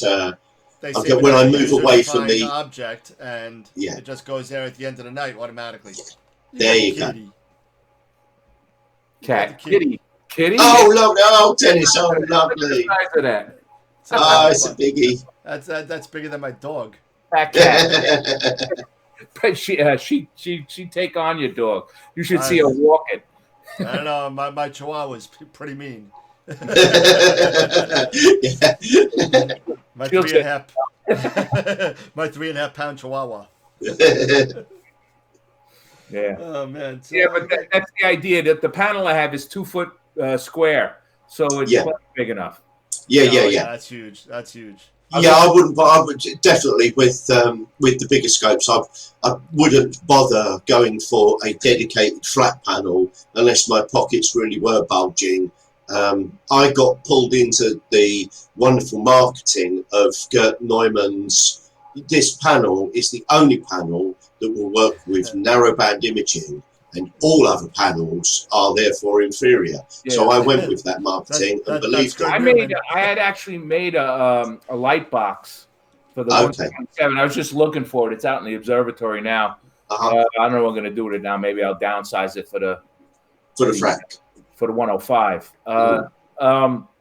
But I could never get the flats. Like I'm saying, right? But you know, the other thing that helped with the flats was putting a T-shirt on and pointing it towards the sky. Yeah, you're taking sky flats, huh? T-shirt flats, yeah. Yeah. I don't Yeah. even wait for dusk. Just in the middle of the day, sky. Yeah. If you've got a flattish sky, yeah. Point it out the dome and do some flats. I've been getting some pretty good results with the Lacerta. You got the Lacerta flat box, which is more affordable, I think, than the it's like for the large sizes. Yeah, but it's a big size, isn't it? It's not. Yeah. There you go. Mine was great. I had parchment paper, the foam board, and LED Christmas light that run on battery, the ones you put on the front door wreath. Oh, yeah. And I made it out of that. Less than $25 of parts and duct tape. Nice. Well, it should, right, theoretically, as long as it's as long as it gives a flattish a field that the sensor can detect as a flat field, then anything goes. I wouldn't say I got ripped off with the Neumanns, because they do work, but now I understand the process of flats, and obviously we chuckle now, Dan, that it's really just getting that histogram in the middle, making sure nothing's clipped, and don't be afraid of your flats. But it took me, I had dust, but in actual fact, the reason I started the Club Cloud data sets was so that anomalies that I was finding, other people weren't. One data set that I was having terrible trouble stacking, other people went, this is the cleanest data I've seen. And I was thinking, well, it's not the cleanest data I've seen. I can't stack it. I can't use it. So it's been quite a learning curve that if I didn't have this interaction with you lot and the broader aspect of the club, I would still be believing that it was my panel was wrong rather than my technique. No, you'd be surprised. A lot of information out here we get. I was on the Facebook page and I was looking for the data, and I found the folder for it, but I only saw M101 in there. I didn't see. Oh, right. Sorry, there's a root folder. I had 7 nights of when I only started this a couple of weeks ago. And there was no clear nights, and then we had a run of 7 nights, and I'm one of these people that will do the whole night and then do the whole day and think, well, it won't be clear tomorrow, and I've ended up doing 7 nights on the trot just catnapping, and I am so tired now, so a lot of things have slipped. I'm sorry about that. I'll put all the data sheets up, but the root folder has all of the data in, so there's M101, M51, Iris, Horsehead, Flame. I don't spend a lot of time on tadpoles. What do you mean by the root folder? Sorry, there's a when you look at the link to the Club Cloud data, right, it will take you to all of the individual folders that I've got, not just M101's data set or the Horsehead data set. It will show you all of the folders, so you'll have to pick your way through there, but you'll see all of the. That's the whole. Right.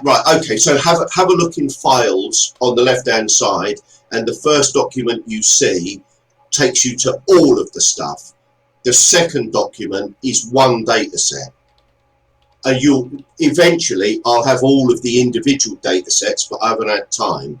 So the first document you see takes you to everything.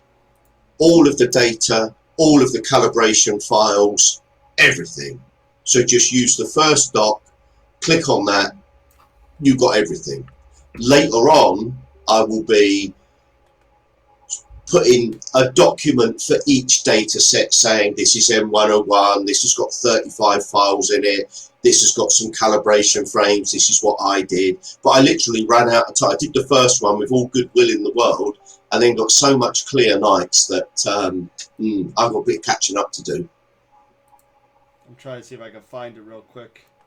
Okay, so go to the club, go to files, the first document you see on the left-hand side. I'll do the same thing. So Backyard Astro. There you go. Yeah, so. And then just for you. Bear with. I've got a bit of a bit of slow bam there. You should see a link to the oh, right, brilliant. Okay, you know what? Right, Club Cloud datasets, that top one. You know what? That wasn't there. Yeah, right. That went up yesterday or the day before or something. Okay, that's why. Okay.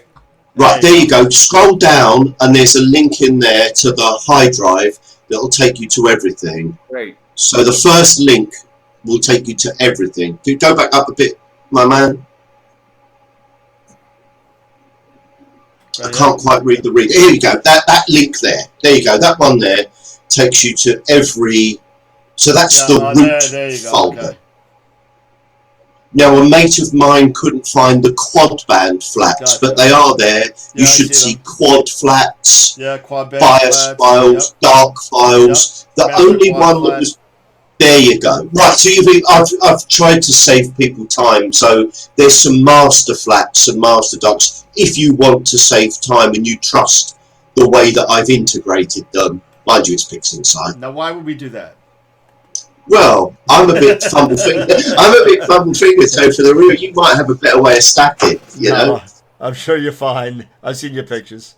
Well, I follow Amy's tutorial, so if there's anyone we can easily play, it would be Amy. It's the end result that counts, I guess, sometimes, right? I'm somewhat pleased with the horse head, but the other data sets, like I say, they're out of my comfort zone, and I'm having all sorts of problems processing them. So my fun bit in this lock-in, you know, I'm sort of just here doing my Astro stuff for Altair and for the club. So the contest is a setup, huh? You can't get a picture of the Oh yeah, totally. Oh, totally. Because yeah, you'll be my private mentor. The winner becomes. I'll set up a direct debit to the winner, basically for weekly tips. There you go. Right, cost a bundle just to have it shipped across the pond. Well, do you know what? It's well, that's why for this time it's quite nice shipping a voucher for the winning prize because I don't have to pay any physical costs. But Mark Ellis and Jay Sanchez, who were the winners from the last raffle, their winning stuff is still stuck at the post office while we go through the lockdown because it's not essential post apparently. So they will be getting their prizes. Mark gets his magic mug. And Jay gets the Triband, won the Triband. Can you PayPal me the money? I beg your pardon? Can you PayPal me the money? If you win and you don't want the prize, yeah. But for the competition, that $100 check is to spend in Altair You shop. said £100. No. Well, in actual fact, be careful because I think dollar's about to climb really high. I think dollar's about to crush us again. Now that you're euroed out, huh? Oh, totally. We've been everything's gone wrong this year. Well, you saw what happened to Boris now because of that, right? He's got even he's working from home. He's not interested. He's got a little baby coming with his new girlfriend, and he's off sick. So I think his attention's way over there. Your guy's on golf and his wall. Our guy's on his new baby and his. Let's end it there. Yeah, how about this? We got some questions. How about that? Yeah, great. All right. First one is, how do you figure out the ADU for your flats? Well, your camera manufacturer should tell you what the specifications are, but we have a capacity is. There you go. What he means by the ADUs? Does he mean the ADUs, or does he mean where it should be set for the flat? Yeah, I think that's what he means. And how do you figure out what ADU would be prime for flats for his setup? Well, they say around half. So if half. 535 is your max, depending on the camera, then depending on the camera. I do 25 to 32. Yeah, is what I do. I do 30. One of the best videos on this particular subject is by Stacey Downton, Astro Stace, and one of the caveats that people often see when they're working this stuff out is that all numbers aren't treated the same by each capture program, depending on the bit set of your camera. So some scale up, some scale down. You'll never get to a particular value with a 12-bit camera if the scale on the histogram isn't being scaled up. Value. Oh yeah, correct. Right. So if you scaled up 16-bit, you're screwed. There you go. Exactly. So you'll be cranking up your exposure going. Yeah, absolutely depends on the camera. Yeah, you'll blast out your flat, so you're looking at a sun. And as Yeah, far yeah, as- as far as exactly, reading- exactly. as far as What's reading going the on? ADU, I'm sure you got an easy method with SGP. I use the SkyX, Yep. Right. and when the image comes up, if you hit the button to show the histogram That's what I do. below it, and then you just stretch it down, the stats come up right there with the average ADU and everything. That's what we want. That's exactly it. Once Basically, I people did are the same thing comfortable with that, it's easy. Yeah, I don't even use the flat wizard on SGP anymore. I just sit there because the flat panel that I have, the Lacerda flat panel, it's got an attenuator on it, so it changes the brightness and it moves and everything. So I sit there and I put the flat panel on my scope and I judge it and find out where that halfway mark is. And I then think just that- start from there. That's That attenuator is a godsend. That's Yeah. gold dust. Yeah, oh yeah. That's what's great about CCD Commander, because Okay. you set it up and you give it the range of ADU, and then it takes a shot and it measures it. And if it's in the range, then it starts doing the flats. So if you're doing sky flats and the sun's going down, it's darkening, it actually adjusts the So then it will adjust the as it exposure goes to maintain the the ADU Right. level. right. That's Understood. awesome. Okay. That's good. Okay. Yeah, the thing with SGP is if you're using the wizard, it'll do the exposures for you, but then it saves that result and it thinks your brightness is a constant. So Right. that's an issue. Wow. Yeah, so that's an issue. So it'll say, okay, you know what, do your flat wizard and say, okay, as long as your flat panel does not change in brightness, you'll be fine. But if it changes in brightness at any time, That's weird. You should talk to them about that, because if it can read the brightness already and read the ADUs, then it should be able to adjust it the same way on the fly. No, it that stores a would make template sense. of exposures. No, it does. Yeah, when it builds, it's Because it's as I'm doodah. doing my flats, the CCD Commander is measuring each one that comes off, Yeah. and if it changes and goes out of the range, it adjusts the exposure. Right. We Yeah, believe that's something different. to talk To, to main sequence software about. Maybe we could Yeah. put something on, because I'm sure that Yeah. they could put a plug in and do a patch on that, because it's doing it already with the wizard. That program yeah, has yeah, come a long precisely. way. Yeah. SGP's come a long way. Yeah. I remember trying it out when it first came out. Me I too. would be using it now, except I wanted a streamlined system where most of my stuff is just using one program. I find Right. my objects, I do The my panacea. control the mount, I control the camera, I control everything. The panacea, all one program. with I the tell you one where that fell down for me is when I started using multiple rigs, double and twin Exactly. rigs. They don't want to talk to each other anymore. Yep. I use Yeah. the SkyX guiding when I guide. I only guide if I go over 10 minutes. Right. That's Right. nice having an observatory. Unfortunately, I got to Yeah. set up every night still. So I have Sure. to make adjustments every once in a while. I have a clay as the base soil, and I okay. have things settle in and move. So Sure. every so often I have to, redo stuff or recalibration and redo the. Right. Funny enough, Dennis, when I put 2 tons of concrete in a hole for my pier, I was a builder when I was a young guy and did a lot of concreting. You put 2 tons of concrete in a hole in earth, it's going to move over time.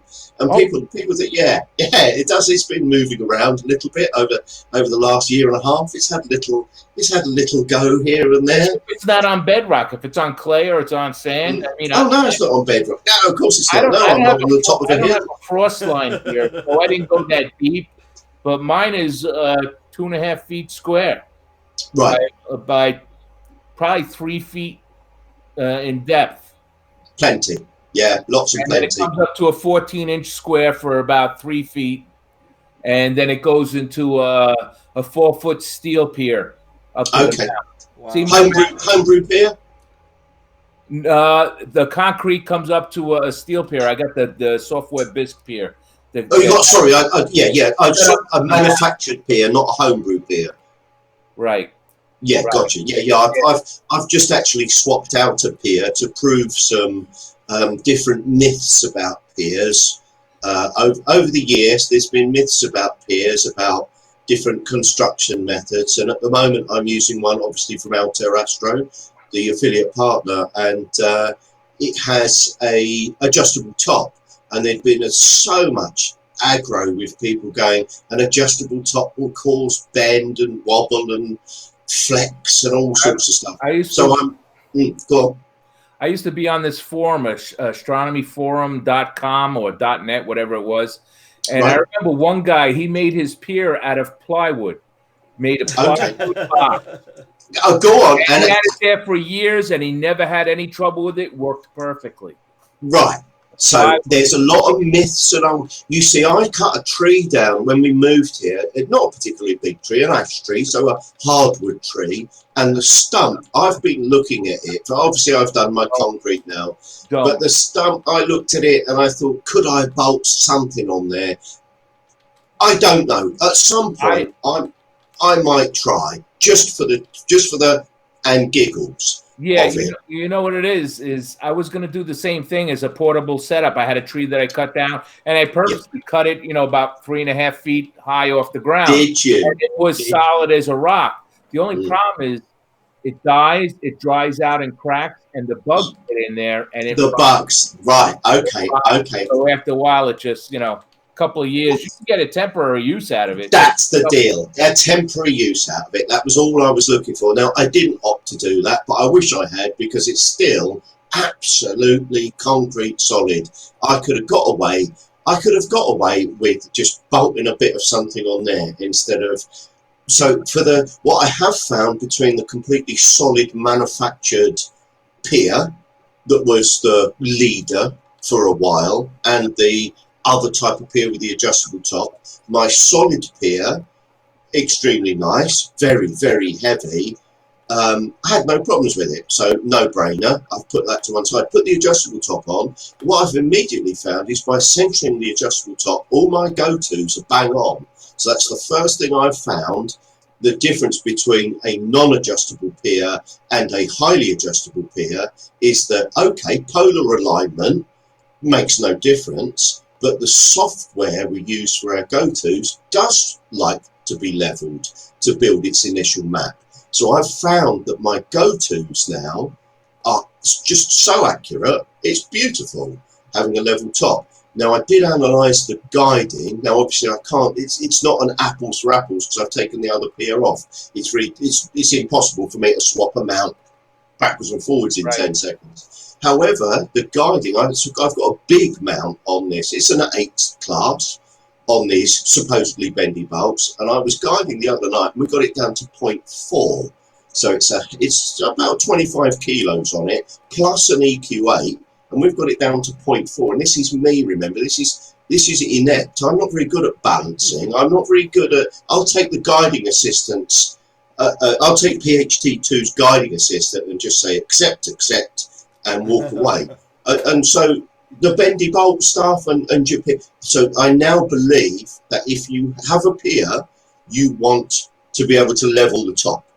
So that's what I've discovered this week, is that having the adjustable top piers is a good thing, and I don't now believe that there's any flex in the bolts.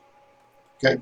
What happens, I think, even when you set up a tripod in a portable setup, everybody says, yeah, technically you don't need to level it, but if you level it, it makes the algorithms work so much easier, because that's not the only error you have. You have cone error, you have all sorts of things going on. Bingo. So if you have the time and the convenience to make it level, it's just easier on the mount, the computer, everything's going to work so much better. Exactly. Right. Bingo. So we're all on message. Thank you very much. I will add that as we think we know, almost think we know, that leveling a pier is a very good idea. Yeah, that I was telling you about that LXD, the 10-inch LXD. I had it on that cheap aluminum LXD 55 mount. 30 pounds of soap and 30 pounds of counterweight. And then you can attest to this down at the beach in the parking lot. When I had that thing balanced properly, the go-tos were dead on. Yeah. I mean, dead on. Yeah. And the only thing is, everybody knew when I was going to another object, because those Meade motors make so much noise. One of my first telescopes was an LXD 55 SCT, the 8-inch. So I had the rectangular profile tripod, the same mount. Same mount. That's the same exact mount and tripod. There you go. They improved it with the 75. I have a friend with the 75 Yeah. for stability, but it still worked. The only thing bad was the keypad. All the keypads on those. You have to push it like crazy to get the buttons to work. Yeah, God forbid it's cold. Yeah, I couldn't read mine in the cold. Minus 5 inches. Yeah, Warm up, damn it. And then Kendrick comes out with the dew heater for it. That's a little rubber band and a dew heater that wraps around it. $60. You got this little, you know. But people mocked it then, but it was the most affordable. The LXD55 type of thing changed the format. We could afford it now. I mean, that brilliant marketing about getting us on SCTs, and don't mention the problems with SCTs. And those big apertures for that money was a decent price. Yeah, absolutely. Hey, I bought that scope from Jeff. That was my first big scope.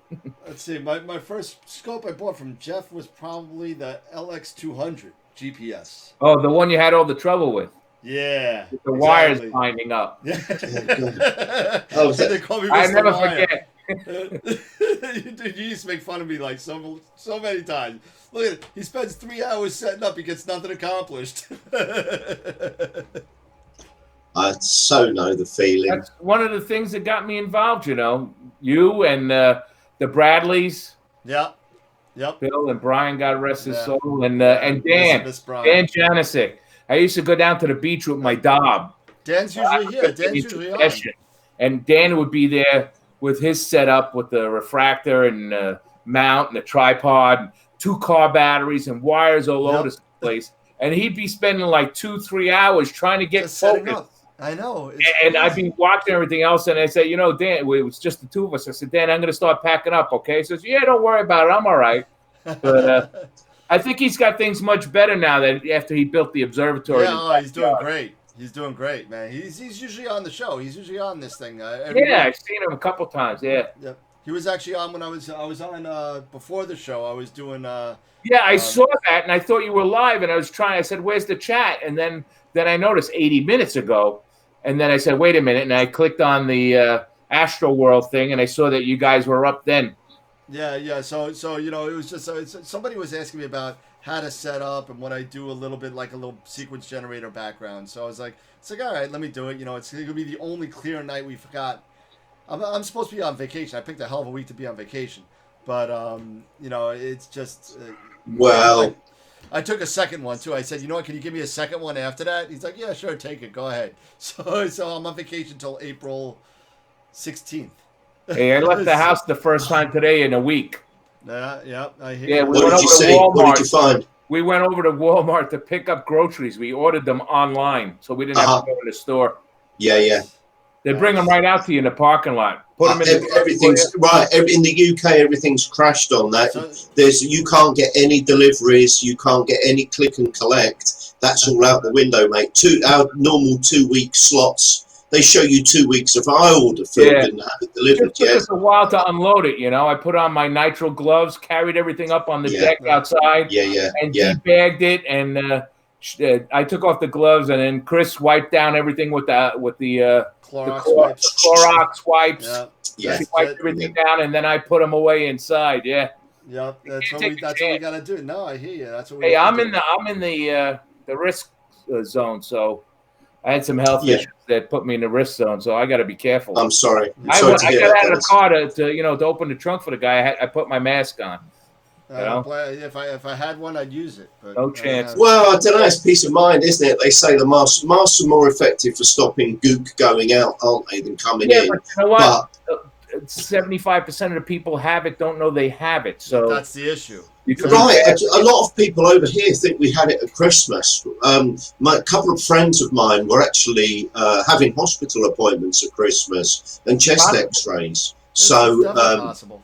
Yeah, my wife went to. My wife doesn't really get ill, and you know, I'm because I'm up at night and dragging it out and stuff. You know, it's 4 a.m. here. I'm about to have red eyes and be snuffling, and I'll go out and see what the sky's like, and be dribbling in a minute. So I'm more susceptible. But well, we both I got allergies too.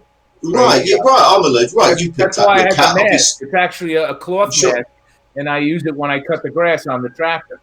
Right, understood. Right. I've got a mask for the cats. I don't use it now, but I'm allergic to my cats. When That's we exactly took what these I'm cats allergic on, oh to. The cat I dear. picked up, the one I picked up is the one I'm allergic to. You're right, gotcha. But you still do. You still put your face in there, don't you? Go. Hey, she's my cat. I love her. You know, she's Yeah, one out of totally. two cats. You know, Yeah. I Okay. guess I'm kind of lucky. I just have allergies to like grass and that kind of I stuff. started that. That's why I put on the mask because it gets so dry down here, and That's the dust is flying, everything. You know, we had. You got a lot of pollen there too, haven't you? What's that? Pollen. You get a lot of pollen issues there too. Oh, my truck is green, especially since it hasn't been used. Love it. That and the camper is green. Yeah. Well, the front. Hopefully, not the front of your C14. What are you going to do about that? Has anybody invented an anti-pollen thing that you could, an optically neutral anti-pollen doodah?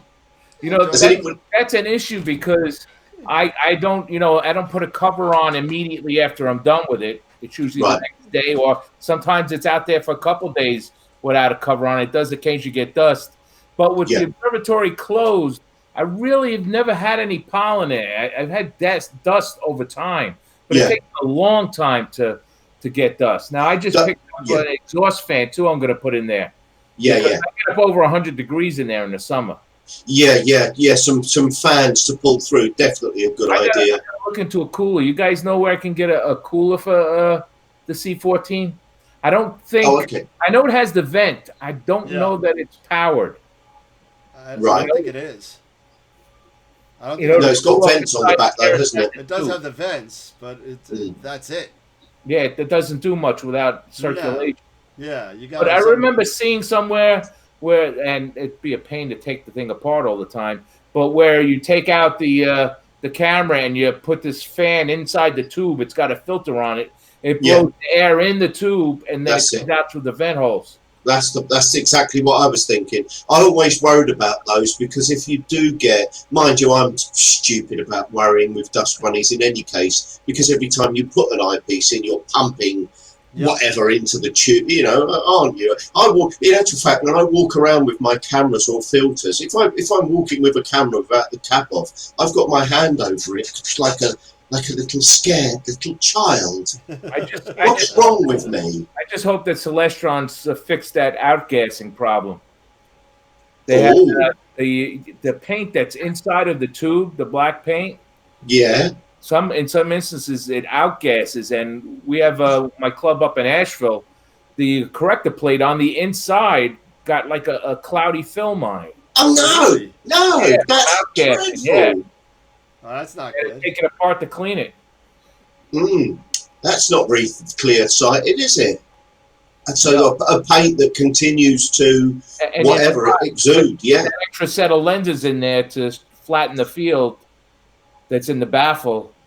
How do you can't clean that? You can't get to that.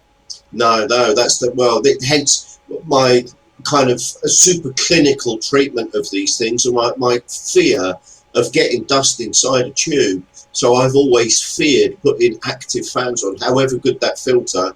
But the eyepiece filter things I've seen for it, SE, you know, you shove it in the eyepiece, it's got a fan in it and a filter. I mean, theoretically, that's all that filters. And I thought I saw somewhere that, you know, those vents are little oval slots on the tube. I have to see the tube. I don't remember what it looks like, but I believe I saw where they actually had it with fans that mount on there. Right. Interesting. Here you go. Interesting. I'll show you something real quick. And you know what else I could do? Instead of taking the camera off, just have the off-axis guider on there and pull that out. There's the exit for the air, the ventilation. Oh, I see. Then it's got to let the pressure out, let the air out. Right. There you go. So this is somebody who left their telescope in their dome. Something that I was working on last year. But here you go. Talk about dust. There you go. Oh, flippity. Wow. Okay, so not only did he leave it in the dome, he left it straight up where the shutter is with no cover on the lens. So all that you see is bird doo-doo. Oh, no. And And whatever else you could think of is on there. I was actually using an N95 mask and gloves to clean this thing. Oh no, you did it! Oh Yep. damn! Had it all etched in there? Was it ruined? Had it Got etched in paid the to clean glass? it. What was that? You got paid to clean it. Yeah, I got paid Yeah, to yeah. clean it, but Fair play. Had it etched? Had it ruined the corrector plate? oh yeah, no. After we got it cleaned up and everything, it was shot. There was Yeah. no saving this. Yeah, because it's acidic, isn't it? My club, one of my clubs down here, we had some scopes in storage, and this thing was in a storage container for I don't know how long. And of course, it was sitting on its tube and its face up and didn't have a cover on it. Yep. Dust and it got so bad they tried to clean it. They couldn't get it clean. It had to be recoated. Oh yeah. And you know, and this guy has an observatory in his house in Southold, and we ended up, and you know, it actually turned out to be okay. We ended up putting a new CGEM mount in there, with a 127 refractor in there, and Sensible. he just uses it for, and he watches it downstairs. He does it as a lure, I guess you could say, for people who want to view the heavens from Long Island in a house that they rent out, and it's fully automatic, and it just got finished. It took us about a year because it's an old home dome. It was a mess. It was a disaster. This guy bought this house just because it had a dome in there and a telescope in there. And, and it works. It works awesome now. You sit there and you watch it in the living room. Mm. That's it. Everything's automatic. It's We wonderful. like that. I do. But Yeah, the only thing time it takes is the time to program. That's the one negative with using CCD Commander. And when I'm doing the asteroids and stuff, it takes me about an hour and a half. I get a little faster the more I do it. But to set up everything yeah, the way I want to do it first, you know, to pick out the asteroids I'm going to image and stuff. And I usually do like a set of 6 at a time.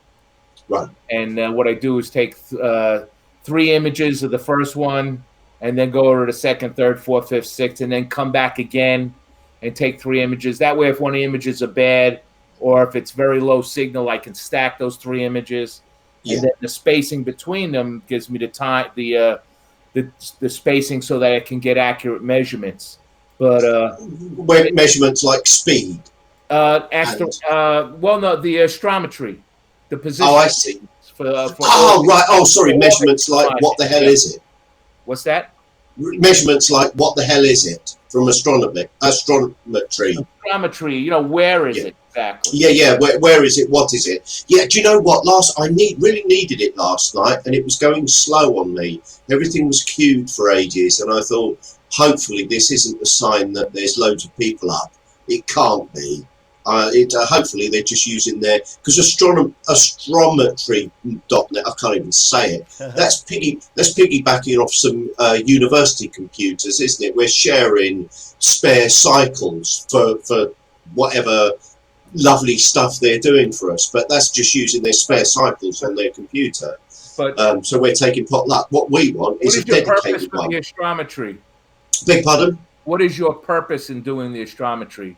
Oh right, I use astrometry.net to plate solve. So if I'm not doing an automated plate solve, I'll do what I call a poor man's plate solve. So I'll take a snap, shove it to astrometry, find out where I am, and then tell my mount, cut the seals, very flexible. So if you don't know where you are, tip everybody. If you've slewed your scope and you don't know where you are and you haven't got plate solving and you use something like cut seal, just take a shot, sling it over to astrometry.net, find out a star, click on that star in your scope control program, and just tell your scope to sync. Now your scope has got a pointing model. Right. So that basically, if my scope ever goes a bit awry and I don't know where I am and I can't be bothered to plate solve, go ahead. A quick flick to astrometry, sync my mount to the star that is picked out in the middle, and off I go again. So I'm backwards and forwards to astrometry all the time. Have you ever heard of Astro Tortilla? Oh yeah, I have, but I haven't used them. Do they have the similar thing? What's that? Do they have a similar service? No, what you're doing, you have it all on your computer. What you do is Right. you'll plate solve it, and it'll fit within the realm. The first time you download all of the index files, Yeah. Right, got you. and you'll Right, plate solve, I and it use a takes some different one. time. But you'll Gotcha. notice with your setup, it's only going to use a few specific index files. If you Right. take those specific ones and put them in a separate directory, it'll solve it in seconds. Right, Yeah. gotcha. I use that All of with Sequence Generator Pro, but some of my cameras aren't compatible with Sequence Generator Pro. Okay. So I have to use other capture software, so I can't use. That's why I was asking Dan about other plate solving Yeah. software. When I So do if I can't, right. asteroids, I use Astrometrica. Okay, interesting. So I'm going to look at AstroTortilla and another option. So yeah, I've got a set of local files, the ones that Sequence Generator Pro prefers. I can't remember what they are now, but they're not AstroTortilla. But yeah, the poor man's plate solve helps me get a pointing model on a mount and a setup that hasn't got any plate solving. It's just a very quick way to go. This is where you are, synchronise on this point. And last night it just wouldn't. I've got a feeling I was queued for a couple of hours and gave up, which was a bit upsetting. Yeah, with Astrometrica, you can access the internet. There's certain catalogs, or you can have catalog on your computer. Like I That's actually what I'd like.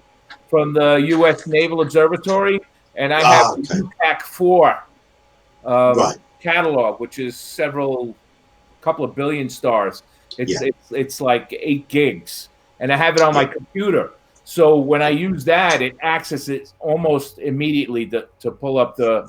That's what I need. Right, I'll bombard you with messages and outside of this, Dennis. That's what I need. I want a local catalogue that I can refer to without having to use the services of astrometry.net just to basically ping a pointing model. I don't need to find anything. Like you need to know whether that thing is new and not new on the scene. I just need to make a pointing model. A very simple set of requirements. That's different. That's the MPC database that has the asteroids in it. For ones that are recent, they'll be in there. There's like almost 1 million of them now. Yeah. And you can download that. I download that for the SkyX, and that's how I find them. And then I use that same file, and Astrometrica can access it. But for the newest ones that are on the NEOCP, which is the Near-Earth Object Confirmation page, these ones are they're being discovered right now, like in the past hour, and they come up on this list. They're not going to be in a catalog. You have to actually go in and get the predicted orbit. I see. Data, and and edit the MPC orb file, put that data in there in order to be able to bring it up. If you want to go and get that one before it's in the catalog. Or you can generate an ephemeris with it and then go to that position in the sky. Yeah. But it's much easier to do it the other way. That way, when you pull up that screen and you're doing the plate solve, and then you do a known object solve, Astrometrica will go in and from that MPC orb file, it will put on the screen every asteroid and comet that's in that field, no matter what the magnitude, how faint it is. Right. Sometimes it's fascinating. I can't see them because they're way beyond my equipment. Yeah. That one that I'm looking for will also be there, and it'll show me where it's supposed to be. So if it's a crowded field, it will help you. When you blink, you're actually blinking those 3 images. Yeah. Right. Interesting. So you're going to do a blink comparator between them. I mean, you sometimes you're looking at an object or looking for an object that only has, in its entire life's history, has 3 or 6 observations. Yeah.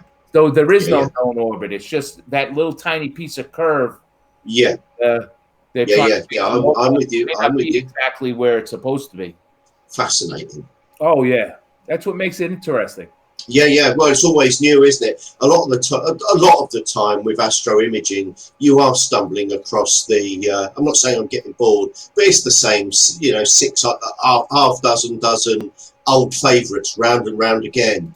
Orion Nebula, anyone? No. Yeah, It's like when you're visually observing, it's the same old Messier objects everybody goes to all the time. Yeah. But Okay, it never gets boring, but there are other things. I got into the photography looking to do asteroids and comets, and I only did pretty pictures to start with because I wanted to learn the processing so that I could process the asteroids. But then after investigating, I find out with the asteroids, all you're doing is calibration files. You're not doing any stretching or anything. You're just doing flats and darks. That's it. Because once you start stretching, you're altering the data, and you're not going to get accurate measurements, especially reading the magnitude. Oh, I see. Right. Okay. The position, but the magnitude, if you're stretching, logarithmically, as soon as it's no longer linear, you're messing with the data.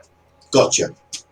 Well, that brings us to another whole digression of what is a real picture in astrophotography, and it's 4 a.m. I'm not going down that road tonight. None of it is. You're almost there. None of it is because if you were 100 light years from the Orion Nebula, you wouldn't see it. Well, this is the thing. I like to imagine that in my ship of the, Carl Sagan, the ship of the mind, that I'm out there, I'm cruising around on the night's imaging in my ship of the mind, looking out the window. And no, you're absolutely right. It's too diffuse to see, isn't it? So, exactly. The only reason you see it is because you're looking through light years, dozens or hundreds of light years of material. Yeah. It's like the Ring Nebula. Take for instance, it's not a ring; it's a ball. Yeah. Well, yeah, absolutely. You're looking at the edge of it. Yeah. It's a three-dimensional ball, isn't it? We're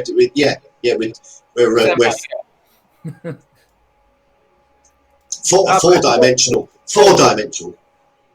And you know what? Once you get past the base information and you start stretching and colorizing and doing other things, it's still art. It still takes talent, and it's still wonderful. Just you can't expect it to be looked at. It's a fusion of science and art. I'm probably more at the science end, where I'm clicking on things rather than looking at it from a palette and over. Yeah, I tend to get mine wrong.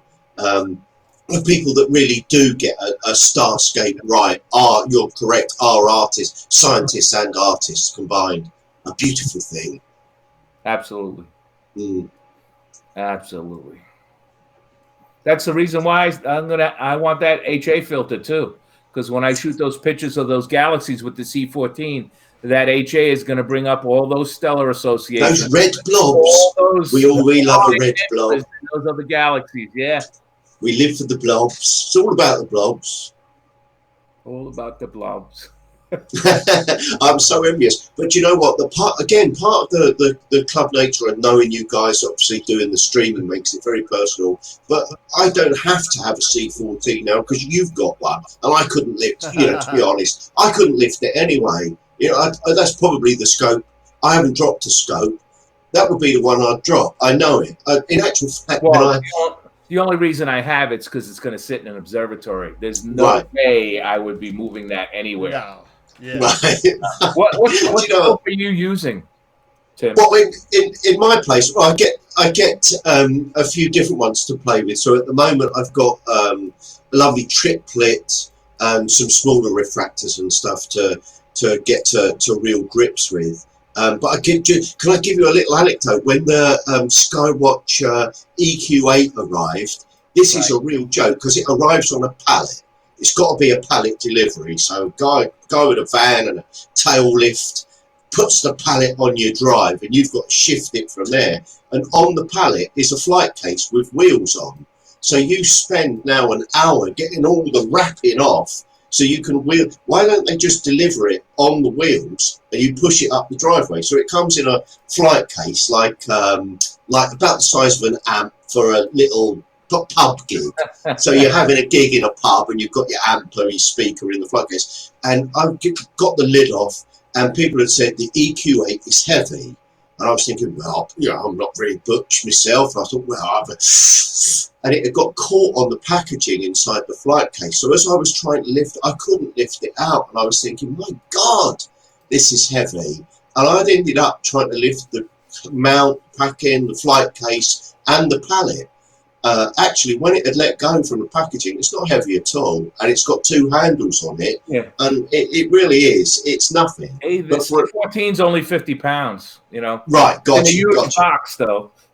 Hey, when I had my dome delivered, when I had the dome delivered, it came in a crate. Yeah. And, of course, it had to be in a tractor-trailer. And, of course, I live on a 2-lane road that a tractor-trailer couldn't even turn down the drive if he wanted to. And so I had to have arrangements to have I had a flatbed tow truck meet the tractor-trailer in front of my house, put the crate onto the flatbed drove into the backyard and eased it down onto the Actually, if you look on my website, there's all pictures of that. Oh, I will. I'll have a good look at that. Thank you. Yeah. Right, but when you get it out, it's £50. But it's an awkward £50. It's not a. Have they put any? You see now on the back. There are handles on the back. It's got handles on the back. Yeah. It has right. More manufacturers, please take note. Handles, don't they just make sense? Well, handles. My next issue is that the dovetail or the Versa plate that's on the MX Plus, is 6 feet off the ground. Oh, yeah. Okay, that's it's quite 6 high. feet off the ground. Right. Yeah. Well, that's why I made the observatory so that I could have people. I've had 10 people in there. It's a 10 by 10 building. Oh, I see. So you can get people in and underneath. When I walk around, I can just barely walk underneath the get underneath it. The bar, the counterweight bar, without hitting my head. Really? And it's in the German home position. Okay, interesting. Yeah. Interesting. Yeah. I've walked into my counterweight bar on this EQ8, and it gets you right in the middle of the chest, and it does stop you where you are. Got to be careful of that. I'm actually thinking about raising the floor in there, because when I do put in an eyepiece, whatever we do, we need the ladder. Yeah, you got to have a ladder that has a flat platform at about 3 feet. But it's still inconvenient and a pain, and you're leaning over, bending over, twisting this way and that way. I figured if I brought the floor up 3 feet, that it would be more of a comfort level. It'll take a bit of work to relocate everything. Yeah, sure. But, ladder's quite simplistic, isn't it? Some kind of bucket, a large bucket. I'll put in a staircase. That's all. Yeah, sure. Well, a gallery, a viewer's gallery would be so sweet. With a trap door. Yeah. Now you're talking. It'll be least accessible when it's pointing towards the north. And I don't have a low horizon to the north because I have some tall pine trees. So. Gotcha. Right. I've got no low horizons particularly. So in my little observatory, I must do a calculation on this one day and go nerd. So I've got a flat roof, and I've just basically relieved the flat roll on, roll off little thing. But I've relieved the roof hull, if you like, to the minimum I need because I can't see above those trees. Yeah, well, pretty pictures, you don't want to go below 30 degrees anyhow. No, exactly. So it's left me with a really quite not particularly. It's about 1.5 meters. So what are we talking? 4.5, say a 5 foot square hole in the top to cover. So rather than doing the whole roll off roof, I worked out that my scope can only see through a 5 foot square hole in any case. So that kind of made my sealing off problem simplified. But at some point, I want to put my little tiny portable scope in what's the smallest box? So not an observatory that you're getting. What's the smallest box you can put over a scope to keep it weatherproof? So like a mini observatory. So that's something that I want to play with this year. And I bet you guys have got thoughts on that. Your sheet goods come in 4 foot width, so 4 foot wide on a side. Yeah. You know? Yeah.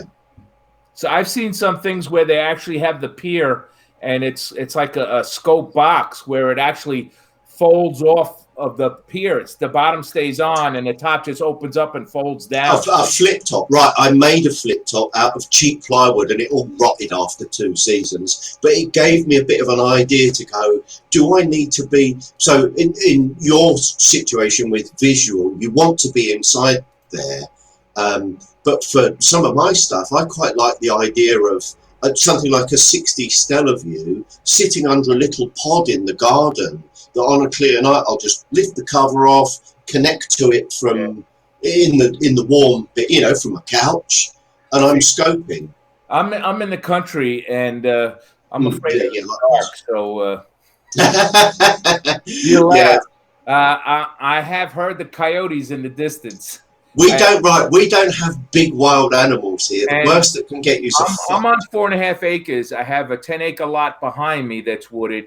On the one side, it's open 4.5 acres. Actually, somebody's building a house there, and on the other side, it's wooded too. So I'm less than 100 feet from the woods. Yes, in the middle of the yard. So I like to have walls around me. You know, it is semi-rural here. If I look out the back, it's just me and the sheep. There's a couple of homesteads around, but yeah, it's the same situation. But we don't have wild animals, and we only have one type of poisonous snake, and it's that big. So yeah, exactly. Copperheads and rattlesnakes. Right. This makes it very difficult. Very different. I can go in my garden at night in bare feet and just pad around and look at the stars. However, there are countries I've been to. I wouldn't do that in Texas. For instance. My back door, I have a second floor deck because my property slopes. So when I'm on the main floor in the house, my back door out of the kitchen is a second floor deck. I opened the door to step out once, and a snake went right across under my feet and took off down to the ground. Yeah. But no, we have occasional coyotes. They're transient. You know, they move where the food is. Yeah. And what did you do? You put a background on me. I've been playing around for like an hour while listening to you guys talk. And, you know, one coyote isn't going to hurt you. They're going to stay away from you. But occasionally I'll hear the whole pack yipping. Yeah. When they get something. You know? Mean mothers, mate. When I got the taste, I don't envy you. Do you get? So I'm not quite familiar with all the animals there. Do you get bears, gully cats, mountain lions? I've had bobcat. I'll tell you the bobcat story. But we also usually the bears are up in the woods. I'm close to the mountains, so they're usually up in the woods by the Blue Ridge Mountains. But we did hear a report once that people stay in your houses. There's a bear. It was like 3 blocks away with its cub. It must have wandered down. But one night I was up at my club observatory up in Asheville, and we were doing some work as it was getting ready to be commissioned. And I was coming home about 1 o'clock in the morning. Now I'm going down. I take this shortcut through the back road to get across to the main road to come down to my house. And I'm about 3 miles from my house. I turn the corner, and all of a sudden this cat runs across the street in front of me. And I said, and it turns and starts running parallel up the road from me. I said, that cat's pretty big. Yeah. Wait a minute. I slowed down. I'm doing 15, and he's pulling away from me. And I said, his ears are pretty big. I said, oh my God, it's a bobcat. He ran up about 400 feet and then darted right back into the woods. It was amazing. So I that next day I texted my son, because my son was living at the house for a while before we moved down. And I said, hey, guess what I saw last night? He says, what? I said, a bobcat. He goes, yeah. He was thinking the bulldozer, you know, the little. Yeah, I know. He goes, Skits to a bobcat. Nice. Yeah. Yeah, that was only a few miles from the house, but there was a big wooded plot, like probably a few hundred acres, where he was probably hanging out. But that's rare. They're very rarely seen. Yeah. Because they are totally nocturnal. Right, we don't have anything indigenous, but in the 70s they passed a law here. We had a lot of eccentric millionaires in the UK for some reason, and in the 70s they changed the law about keeping certain species of animals and poisonous snakes, and so we do have populations of of large cats, and I've seen a puma in England in the English woods at night. And so when I'm out at night in this rural area, I'm armed. Yeah. They actually say that the that way in the past there used to be mountain lions on the East Coast, but now Right, they're all yeah. on the West Coast. But I Right. have a friend that does a lot of backwoods stuff up on the Blue Ridge Mountains, about 45 minutes from me. He said he's seen a mountain lion up in the woods. Wow. They're not supposed to be there. Yeah.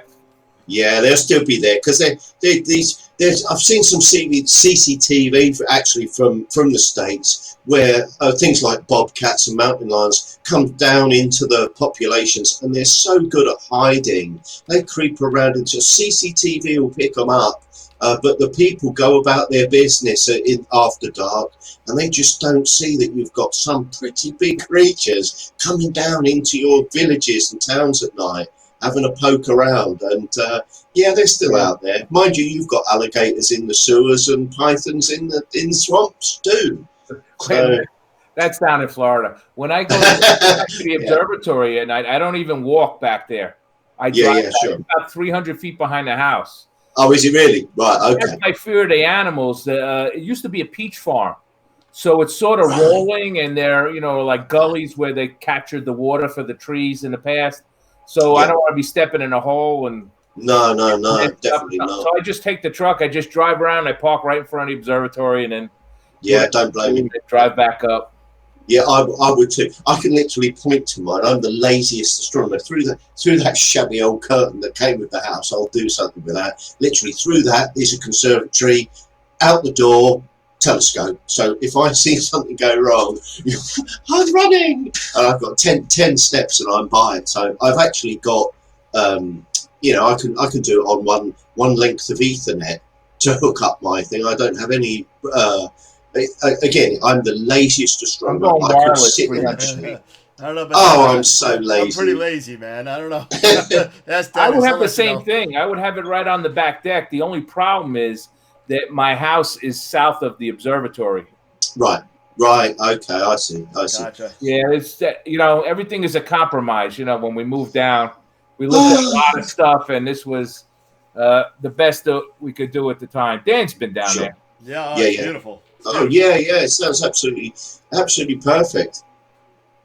What a lovely way. Did you have the observatory built when I was there? I No, don't think it was built yet. No, I built it. I actually finished it in 2017. It took me a long time. Yeah. It took me a long time. I had started it, but the instructions were so crazy. They were crazy because all the illustrations were hand-drawn illustrations. Wow. The parts, the names of the parts were all proprietary names, So you had no identifying idea the you stuff had and trying to figure out what it was and what went where. I mean, there were parts everywhere. What make of dome? Home Dome. And who makes those? Technical Innovations. Yeah. Country of origin? Florida. Oh, okay. Oh, right. Okay. But so not a foreign language, but could be out there somewhat. What's that? So not a foreign language, but it could be out there. Not quite as out there as a Californian company. Jerry at Technical Innovations. Jerry Smith, yeah. A really nice guy. Really, he helped me. Actually, the Technical Innovation. I think I said Pro Dome. It was Home Dome. Well, they make a Pro Dome too. It's just got more wheels. Okay, because that's the guy over in Southold, the observatory I was working on. It was from Technical Innovations, and I was dealing with Jerry quite a bit, and he helped me out immensely. So I had paid extra money to have the holes drilled out. Everything pre-drilled. Yep. But I still had to drill a ton of holes. Oh, I'm sure. What holes driller? What do you need to drill? What holes would you need to drill? All sorts of hardware with the cables and everything for the shutter and for that whole big round cable with the thing. Cables with springs to hold it down. Yeah. There are wheels that it rolls on, wheels that come in from the sides to keep it on the track. Oh, I see. The under wheels and the top wheels. Yeah. For the motor mounts and the mounts to mount the shutter motor and all sorts of stuff. So you get the joy of drilling all that. I sorted it out. Yeah. And I just said, you know what? Let me just do this because I was frustrated. I had put it aside and wasn't doing anything with it. And so I decided I'm going to put it together. So I have a shed in the back, and the shed is 16 by 20. So you could build it inside. Stuff's in there. So I put it together in the shed. It came to, the two sides come in two pieces. So it's four pieces to make the sides. There's a solid shutter in the back on the bottom, and then two sliding pieces of shutter that go across the front that open and close. Yeah. I put it all together. I drilled out. I clamped the piece together because the fiberglass work wasn't so precision. I had to clamp it together, through drill it and bolt it together. Put on the ring. I put the ring together. I had a transition from a round to a square building that I had to put together and put on the building. So I put everything together in the shed, and then I took it apart and left it in two halves in the back. And then I had a bunch of guys come over. I had the sides all put up, and I had a bunch of guys come over from my club down here in Greenville. I had 8 guys came over and helped me out. Wow. And I had built the scaffold inside because I told you how high it was. I built it 5 foot off the floor, the scaffold. I built a scaffold on the outside of the building.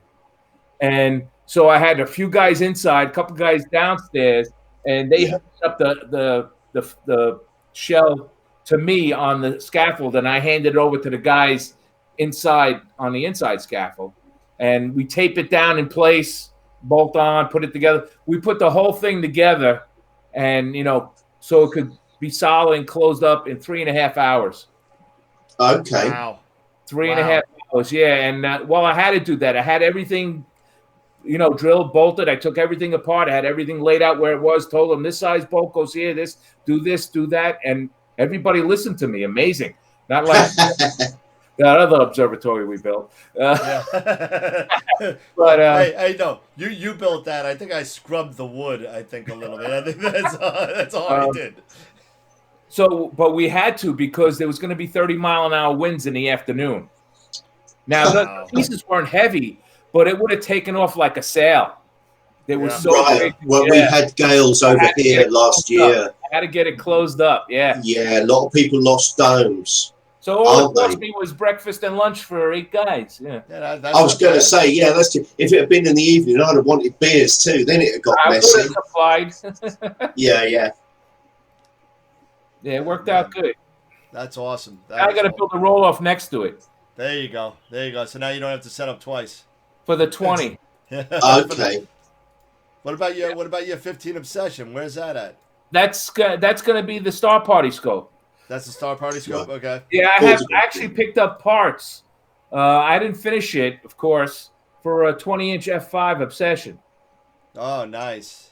I got the mirror, the upper cage with the spider and the holder, right? The mirror box with the cell, and I didn't have bearings, the ground board, the base that it goes on, or the tubes or some other hardware. I got everything. I have everything I need to put it together, except I have the bearings that I made partially finished, and I have to build the box that it's going to sit on. Okay. The mirror, the guy who bought this, now the bearings and the tubes and everything were missing when I went to get it. He had bought the scope, and he had died before he ever put it together. Oh, my God. 2000. So they must have salvaged the metal parts. They were aluminum. And so when I went to pick it up, and I'll tell you where in a second, we had to open the mirror box to see that it was okay. It had never been opened. The mirror is brand new. The original box, everything? Everything. Brand new from 2000.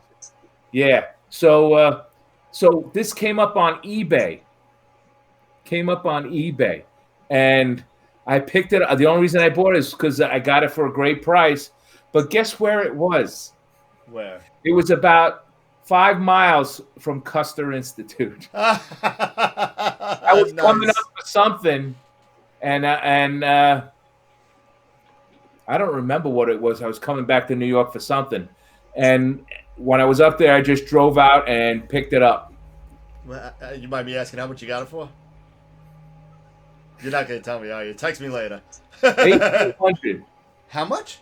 $1,800. That's it? That's it. The box, the cell, the upper cage with the spider and the holder, and a brand new 20-inch f5 mirror. Holy crap. You want to buy it? Well, that's why I No, bought it. I I got said, my honey, 18. look at What the am price. I going to do with the 20?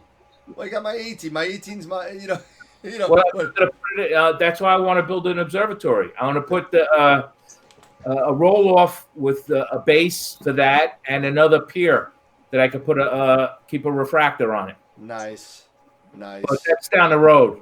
I may put a warm room on this one first, although I don't know what warm room for.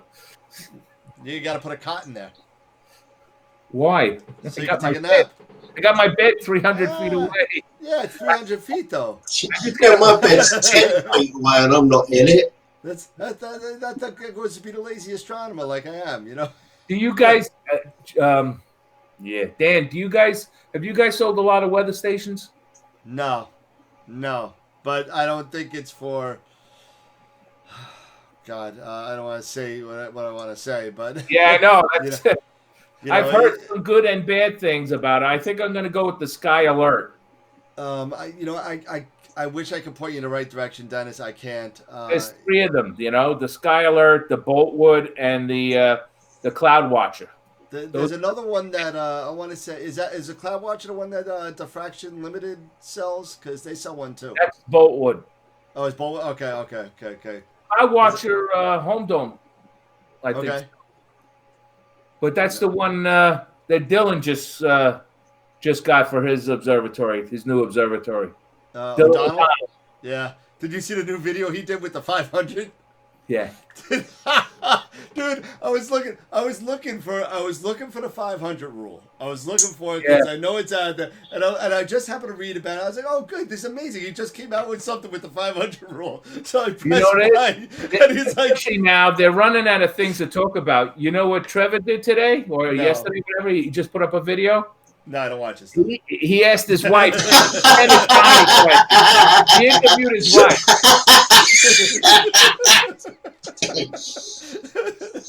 They're running out of stuff, No, I'm sorry. I love Trevor. We are running out of stuff. They're all good. They're all good. They're all good. Did you see the one with the fight that they supposedly had a couple of months ago? The three of them were fighting at each other. No. Was that about how fake astrophotography was? Oh, I did. You know what? I haven't even seen these. And I saw Chuck he made his video, and he was all mad and he was all angry, and I don't know Chuck. I don't have a relationship. That's the Detroit coming out in him. Yeah, so I actually messaged him on Facebook. You should understand that, being from New York. I did, but you know what? But I don't know Chuck, and Chuck always looks like a very serious person on he's very serious, and like for a long time he wouldn't even show his face on video because he just didn't want to.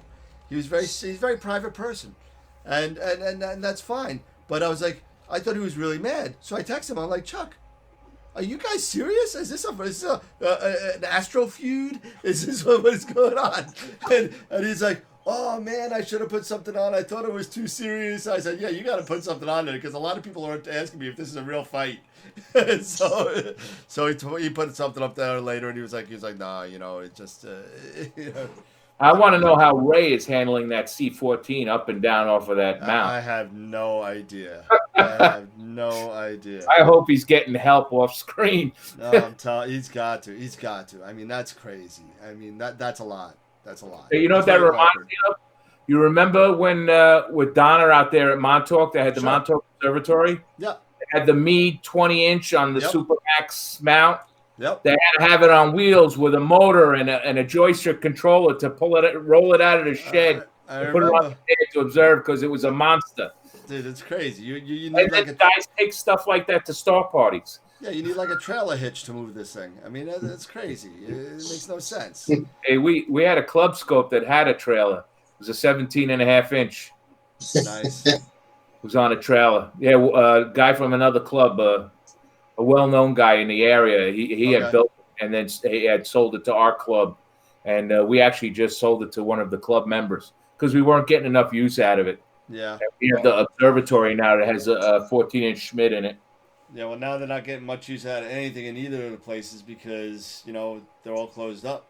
Yeah. So, well, I got to get into what?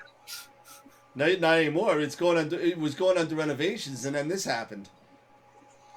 For Theodore Roosevelt? Oh no. I don't know. I'm talking about down here. Oh yeah. Oh, I bet you they haven't changed the combination out in Southold either. No, probably not. They don't know how.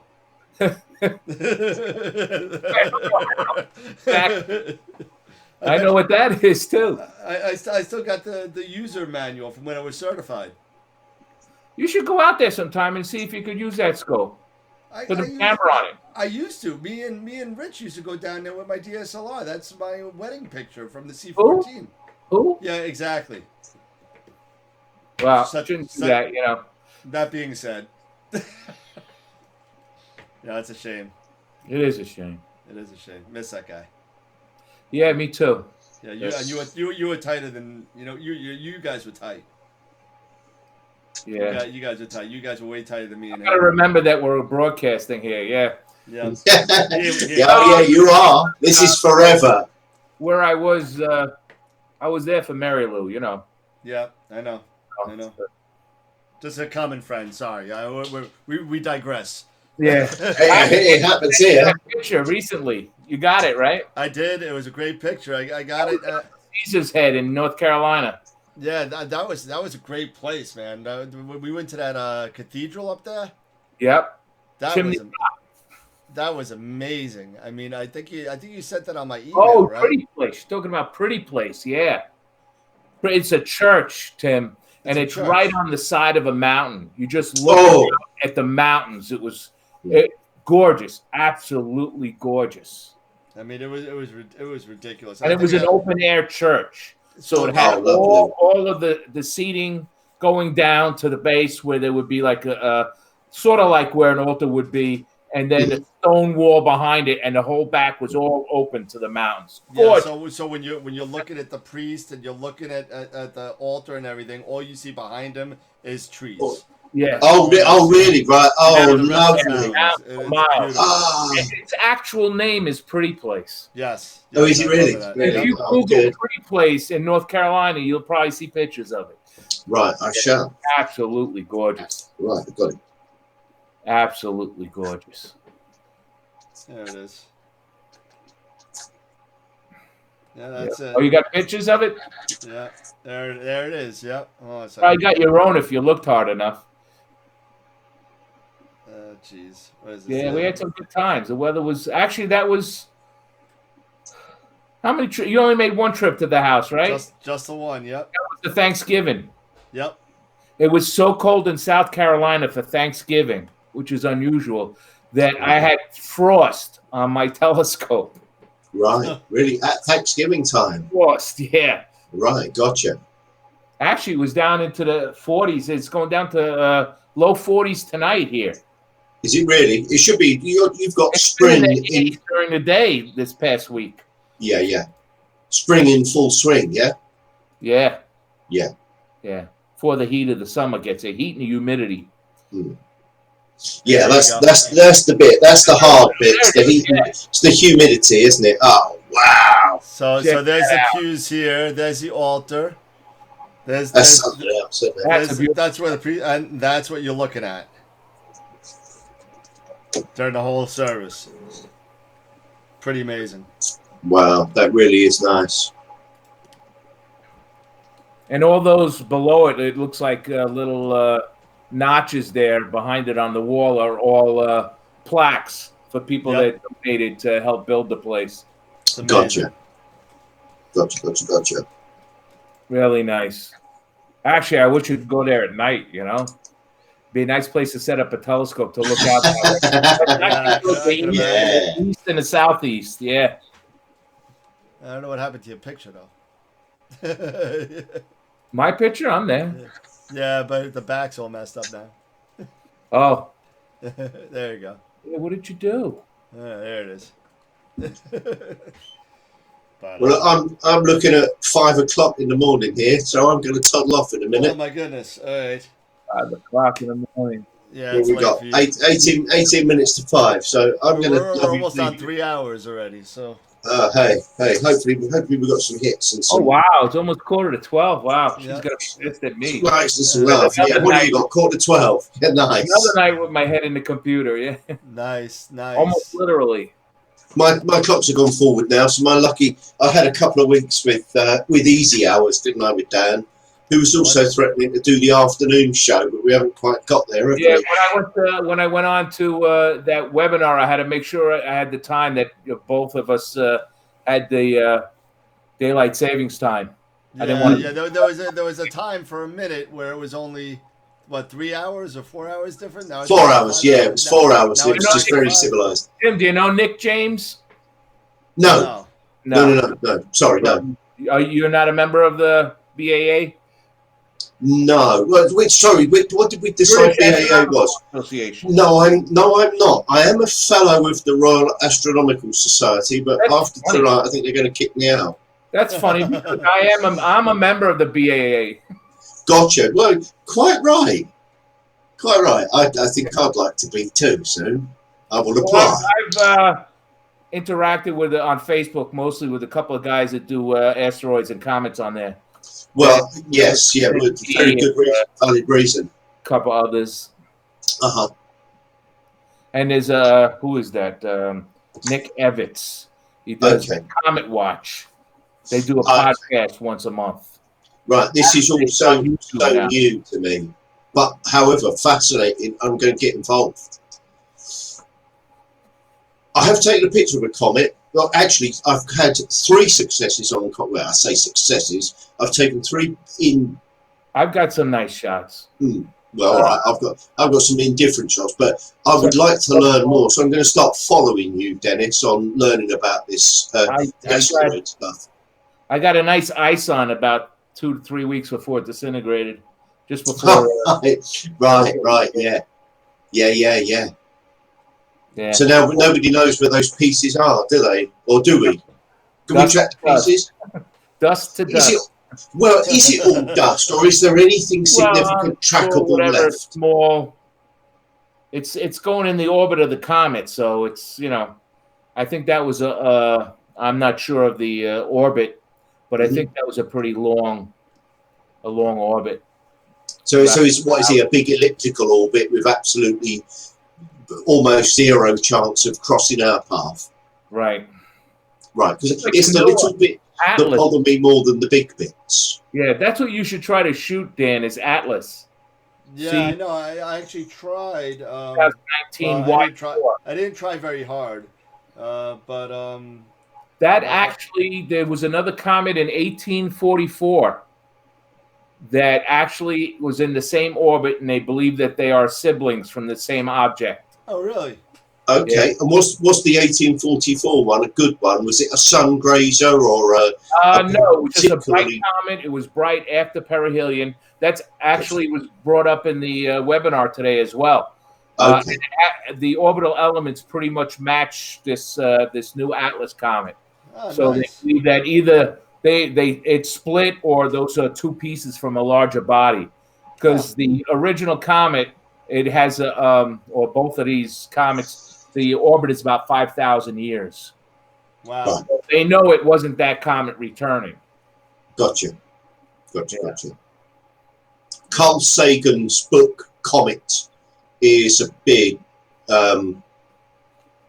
thing for me. I've had it obviously for years and years, but it's one of my favourites to dip in and out. I've got a lot of them. Actually, one of my astronomy heroes, David Levy. Of course, I met him a couple of times. He was actually the keynote speaker when we hosted the Astronomical League convention in New York in 2009. Gotcha. And in 2010, I believe, or 11, the convention was out in Tucson, and we had an event at his house. I got to see the sculpture he discovered all the comets with. He's actually got plaques on the side of it. On the side, I believe it's a 16-inch daub. It's named Miranda. He's got comets and little brass plaques. 16-inch push daub. Yeah, with encoders. Yeah. Oh, I see. Right, gotcha. Yeah, he's also got a bunch of other stuff because he was getting into actually photographic comet searching, which is what I want to do too. That's where the Hyperstar will come in on the C-14. I see. With the big chip camera, so to get that wide field. Yeah. I've already got it laid out in a couple different ways where I can do strips of sky, to Yes. image. Yeah. What, set it up and then do passes and Well, then analyze. do a strip of like 20 different fields, and Yeah. then it'll come back and do that same strip again 2 more times. That And then way you I could have blink great images comparator. and blink. Yeah. Yeah. That's cool. Yeah. Yeah. Is there a computerized blinker for you that automatically detects the good stuff? Obviously, I would want to detect it I myself. would use Astrometrica to blink it. Yeah. Astrometrica, or you could blink it in PixInsight too. Yeah. Yeah. Well, yeah. Obviously, it's got its own blinker, hasn't it? It's That run might through be, blinker. that Yeah. actually might be easy to start with, but the problem is that I don't know how big I can get the image in PixInsight, because you have to be able to see, really close in. Yeah. Because these things, if you're going to discover something, it's going to be between 18th and 19.5 magnitude. Right. So you want about 100-inch screen then, don't you? So you can have max res and then blink through. So your monitor needs to be the size of a wall. The size Screen of a house. now, But when I start my own streaming, yeah. Yeah, there you go. No, I will be eventually, because I'm going to be going through with the asteroids, and I'll be doing asteroids at night and explaining how and what I'm doing. Whenever you want help setting that up, let me know. Oh God. But we got it. You got it sussed down. I would have offered to do something like that with you guys, but like I said, I have the 60 millimeter in the observatory. It's not very good for much like that now.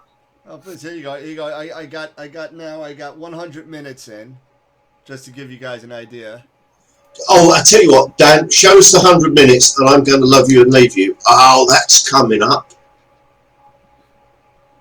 So Now we can see the good stuff. Yep. So not bad. Yeah. That's zoomed in quite a bit, so it's starting to get a little. Yeah. Sure, but the stars aren't looking too fat and horrible. That looks really nice. The stars are looking okay, and that's only luminance and a couple of red. Actually, with my new setup, that the whirlpool will fill the field. Oh yeah, that's my field, just about. There's my field. No. What are you shooting with? The 80 millimeter? Yep. Wow. Yep. Sweet scope, that one. Beautiful scope, actually. Again, if I wanted to really do galaxies, obviously I wouldn't have gotten an 80, but I wanted something with a wide field of view. Eventually, I'll sit there and I'll get probably a Schmidt to put on something to get small galaxies or something like that, but or a nice even like an 8-inch Rasa or get something like get that. an AP 155. There you go. That'll work too. Or a Tech 180. Yeah, you're buying. A Mac. What was that? A Mac 180. I got news for you. My club in Asheville at the observatory, we have a C14 Edge with a Tech 180 piggybacked on it on an ME2 mount in the observatory. We do public outreach with that once a month. I haven't been there in a while. I really should get back up there. But when they put it out on Facebook, it books up within a half an hour. Wow. 300 people. And then a 200-person wait list. Well, I just spoke to Ken Steiner over at the, the Charlotte? Yeah. Charlotte Amateur Observers Club. Mm-hmm. And he also works at Parry. What's that? He also works at Parry. Pisca? Yes, he did tell me that. Astronomical Research Institute. Yeah, so he's a good guy. He's a good guy. He actually he showed me when I went down. I drove up there by myself, and I went there and saw the whole facility. It was beautiful. Actually, he was supposed to speak at the club meeting on the 16th, but I guess that's not happening. That's not happening. Well, you know what? I don't know if he'll. We're looking at doing something like a Zoom or a WebEx. You're gonna hate seeing me at NEAF. You're gonna hate seeing me. I'm gonna be all over that freaking thing. Yeah. Good. I made 15 commercials for Jeff.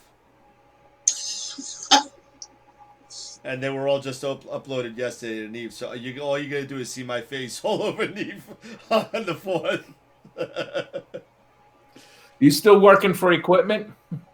Oh yeah. Well, he actually I didn't have any equipment to buy, so I made him buy me a sprinkler system for my house. so I took my proceeds and put it towards that. Sensible. I paid not a nickel. So is that the 8300 you're shooting with now? Yep. Okay. Yep. That's why. That's just an ST or STF. STF. Yeah. Yeah. I saw that on Astroworld that had an STT. Yeah. Nice. I might have considered something like that. My biggest hassle with that is not the chip size; it's Right. the noise. And Yeah, with sure. the STT, you get that extra level of cooling. I think it goes to -50. Yeah. The STF is, I want to say it's only 40 degrees under ambient, so it's really not that good. I'm only you know what? 34. I always wonder about that because it never gets hot over here. So when I 40 degrees under ambient, great. See, That'll be freezing. by me, it's terrible because Yeah, it doesn't even get to it, does it? It doesn't even get to 0. I'm imaging it right in there. So it goes to 34 below. So Right. just put it at -10 and leave it there. But you know what? Sony chip, what noise? Well, I'm -10, and we could go to -40 here, but what's the point? All my metadata shows -10, -15 Celsius, but I don't really know what the actual temperature is. Right, that should be the actual temperature. That's not -10, a delta. 24 That's Celsius. actual. That's Right. actual temperature. Is it? Yeah. So I don't Yeah, know. That's actual temperature. Remember, that's Celsius. It is. Yeah. Yeah, I So know. what is that about? It's 40 9 degrees, fifths, whatever. Yeah, you know? about 40 degrees. Yeah, that's about right. That's So. that's I mean, good. -10, as far as I know, this is right. Altair information on the popular CMOS chips, things like the 294, the 1600 particularly, which I know you guys don't use, but a lot of us normal people out here. A lot of people use 1600. Right, 1600 chip, -10, sweet spot, -10C actual temperature, so not ambient, -10C actual temperature, that's the sweet spot. You don't need to go colder. That's where I set my attic. It's -10. Gotcha. And Right. it's fine. Yeah, but you see, And the thing it's is, sweet, like, yeah. I see a noticeable difference in my darks from summer to winter. I see a big difference. With the Okay. cooling on. Interesting. But you live on Long Interesting. Island. Yeah, but still, I mean, if it's -10, it's -10. If it's regulated Correct. cooling, Correct. I shouldn't see any difference. Noise. Correct. Is the difference in the noise or the difference in the background? Good question. Right, my only thought on that before I love you and leave you You know, The is background cooler is that thrash. milky summer sky. I got Yeah. the same Right. thing here. Same Cooler thrash is all I can think of. I've seen higher noise if you've got a cooler running 90% because you're doing your darks in the day and it's hot, your cooler's going to be thrashing. Now, you might see a little bit more noise, but again, this should all be calibratable. I If did you'll it see- overnight. What? Hey, Just let it run overnight. Boom, boom, boom. Set well, the commander and shut it down when it's done. I'm being told again and again by lovely people that darks and bias especially, put the rubber cap, take the camera off, put the rubber cap on, build your library, get it off the telescope for darks and bias. Flats are optical train, they need to be on the scope. Darks and bias, no optical train, put the rubber cap on, put it to one Put it side. in the refrigerator too.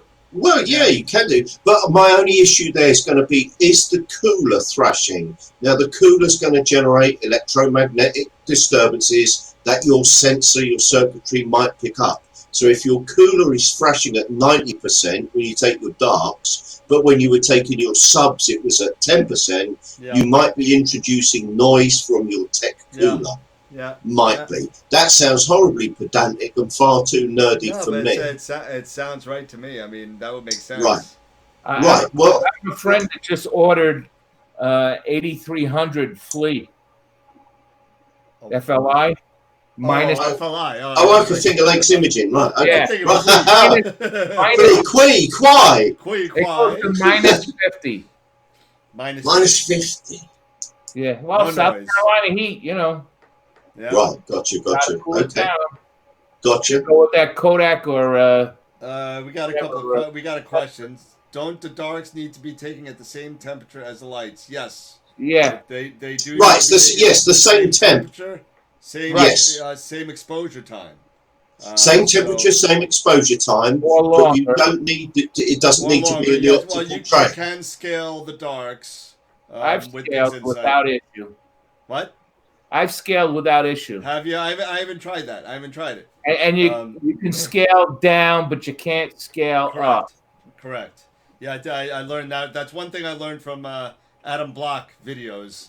Yeah. So That's why with the cool camera. That's why the DSLR is so tough, because the temperature and the temperature changes depending. If you're taking like 3 to 5 minute exposures, that chip is heating up. Yeah. Cool down. Yeah. It's on rising and rising and rising.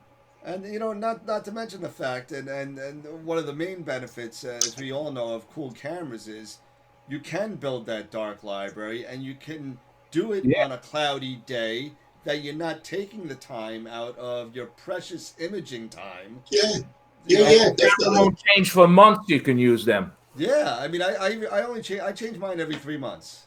Right, 3 months is about I right. don't Well even done. have to. Well done. There's talk of sensor degradation, isn't there? 3 to 6 months change your darks and your bias due to your sensor degrading over a period of time. I was just doing 10-minute darks for a while, but now this time I just did a whole library. I did a whole bunch of different ones, and That's I actually did them based on the binning too. Yep. Oh yeah. Yes, they're pretty independent. So I dumped binning 3x3 to get the sensitivity up. Yeah. Whereas Dan and I tend not to bin, do we, Dan? No, not so much. Mm-mm. Well, you know what? If I go to Hyperstar and I go to the 600 camera, my resolution is 0.25 arc. Is it arc seconds per pixel? That's quite small, isn't it? Sensitivity, and I won't lose any resolution. Yeah, That's ridiculous. yeah. It is, isn't it? It is. So it's tiny, Right. tiny. Right, gents. 5 a.m. I'm going to split. So, Dennis, nice to meet you, man. You It is too. good night. Dennis, have a fist bump there, man. Yeah, no, elbow. Oh, sorry, man. Yeah, we were doing a dip, weren't we? Yeah, we No touchy. we're doing the dips there. Right, thank you. On, guys.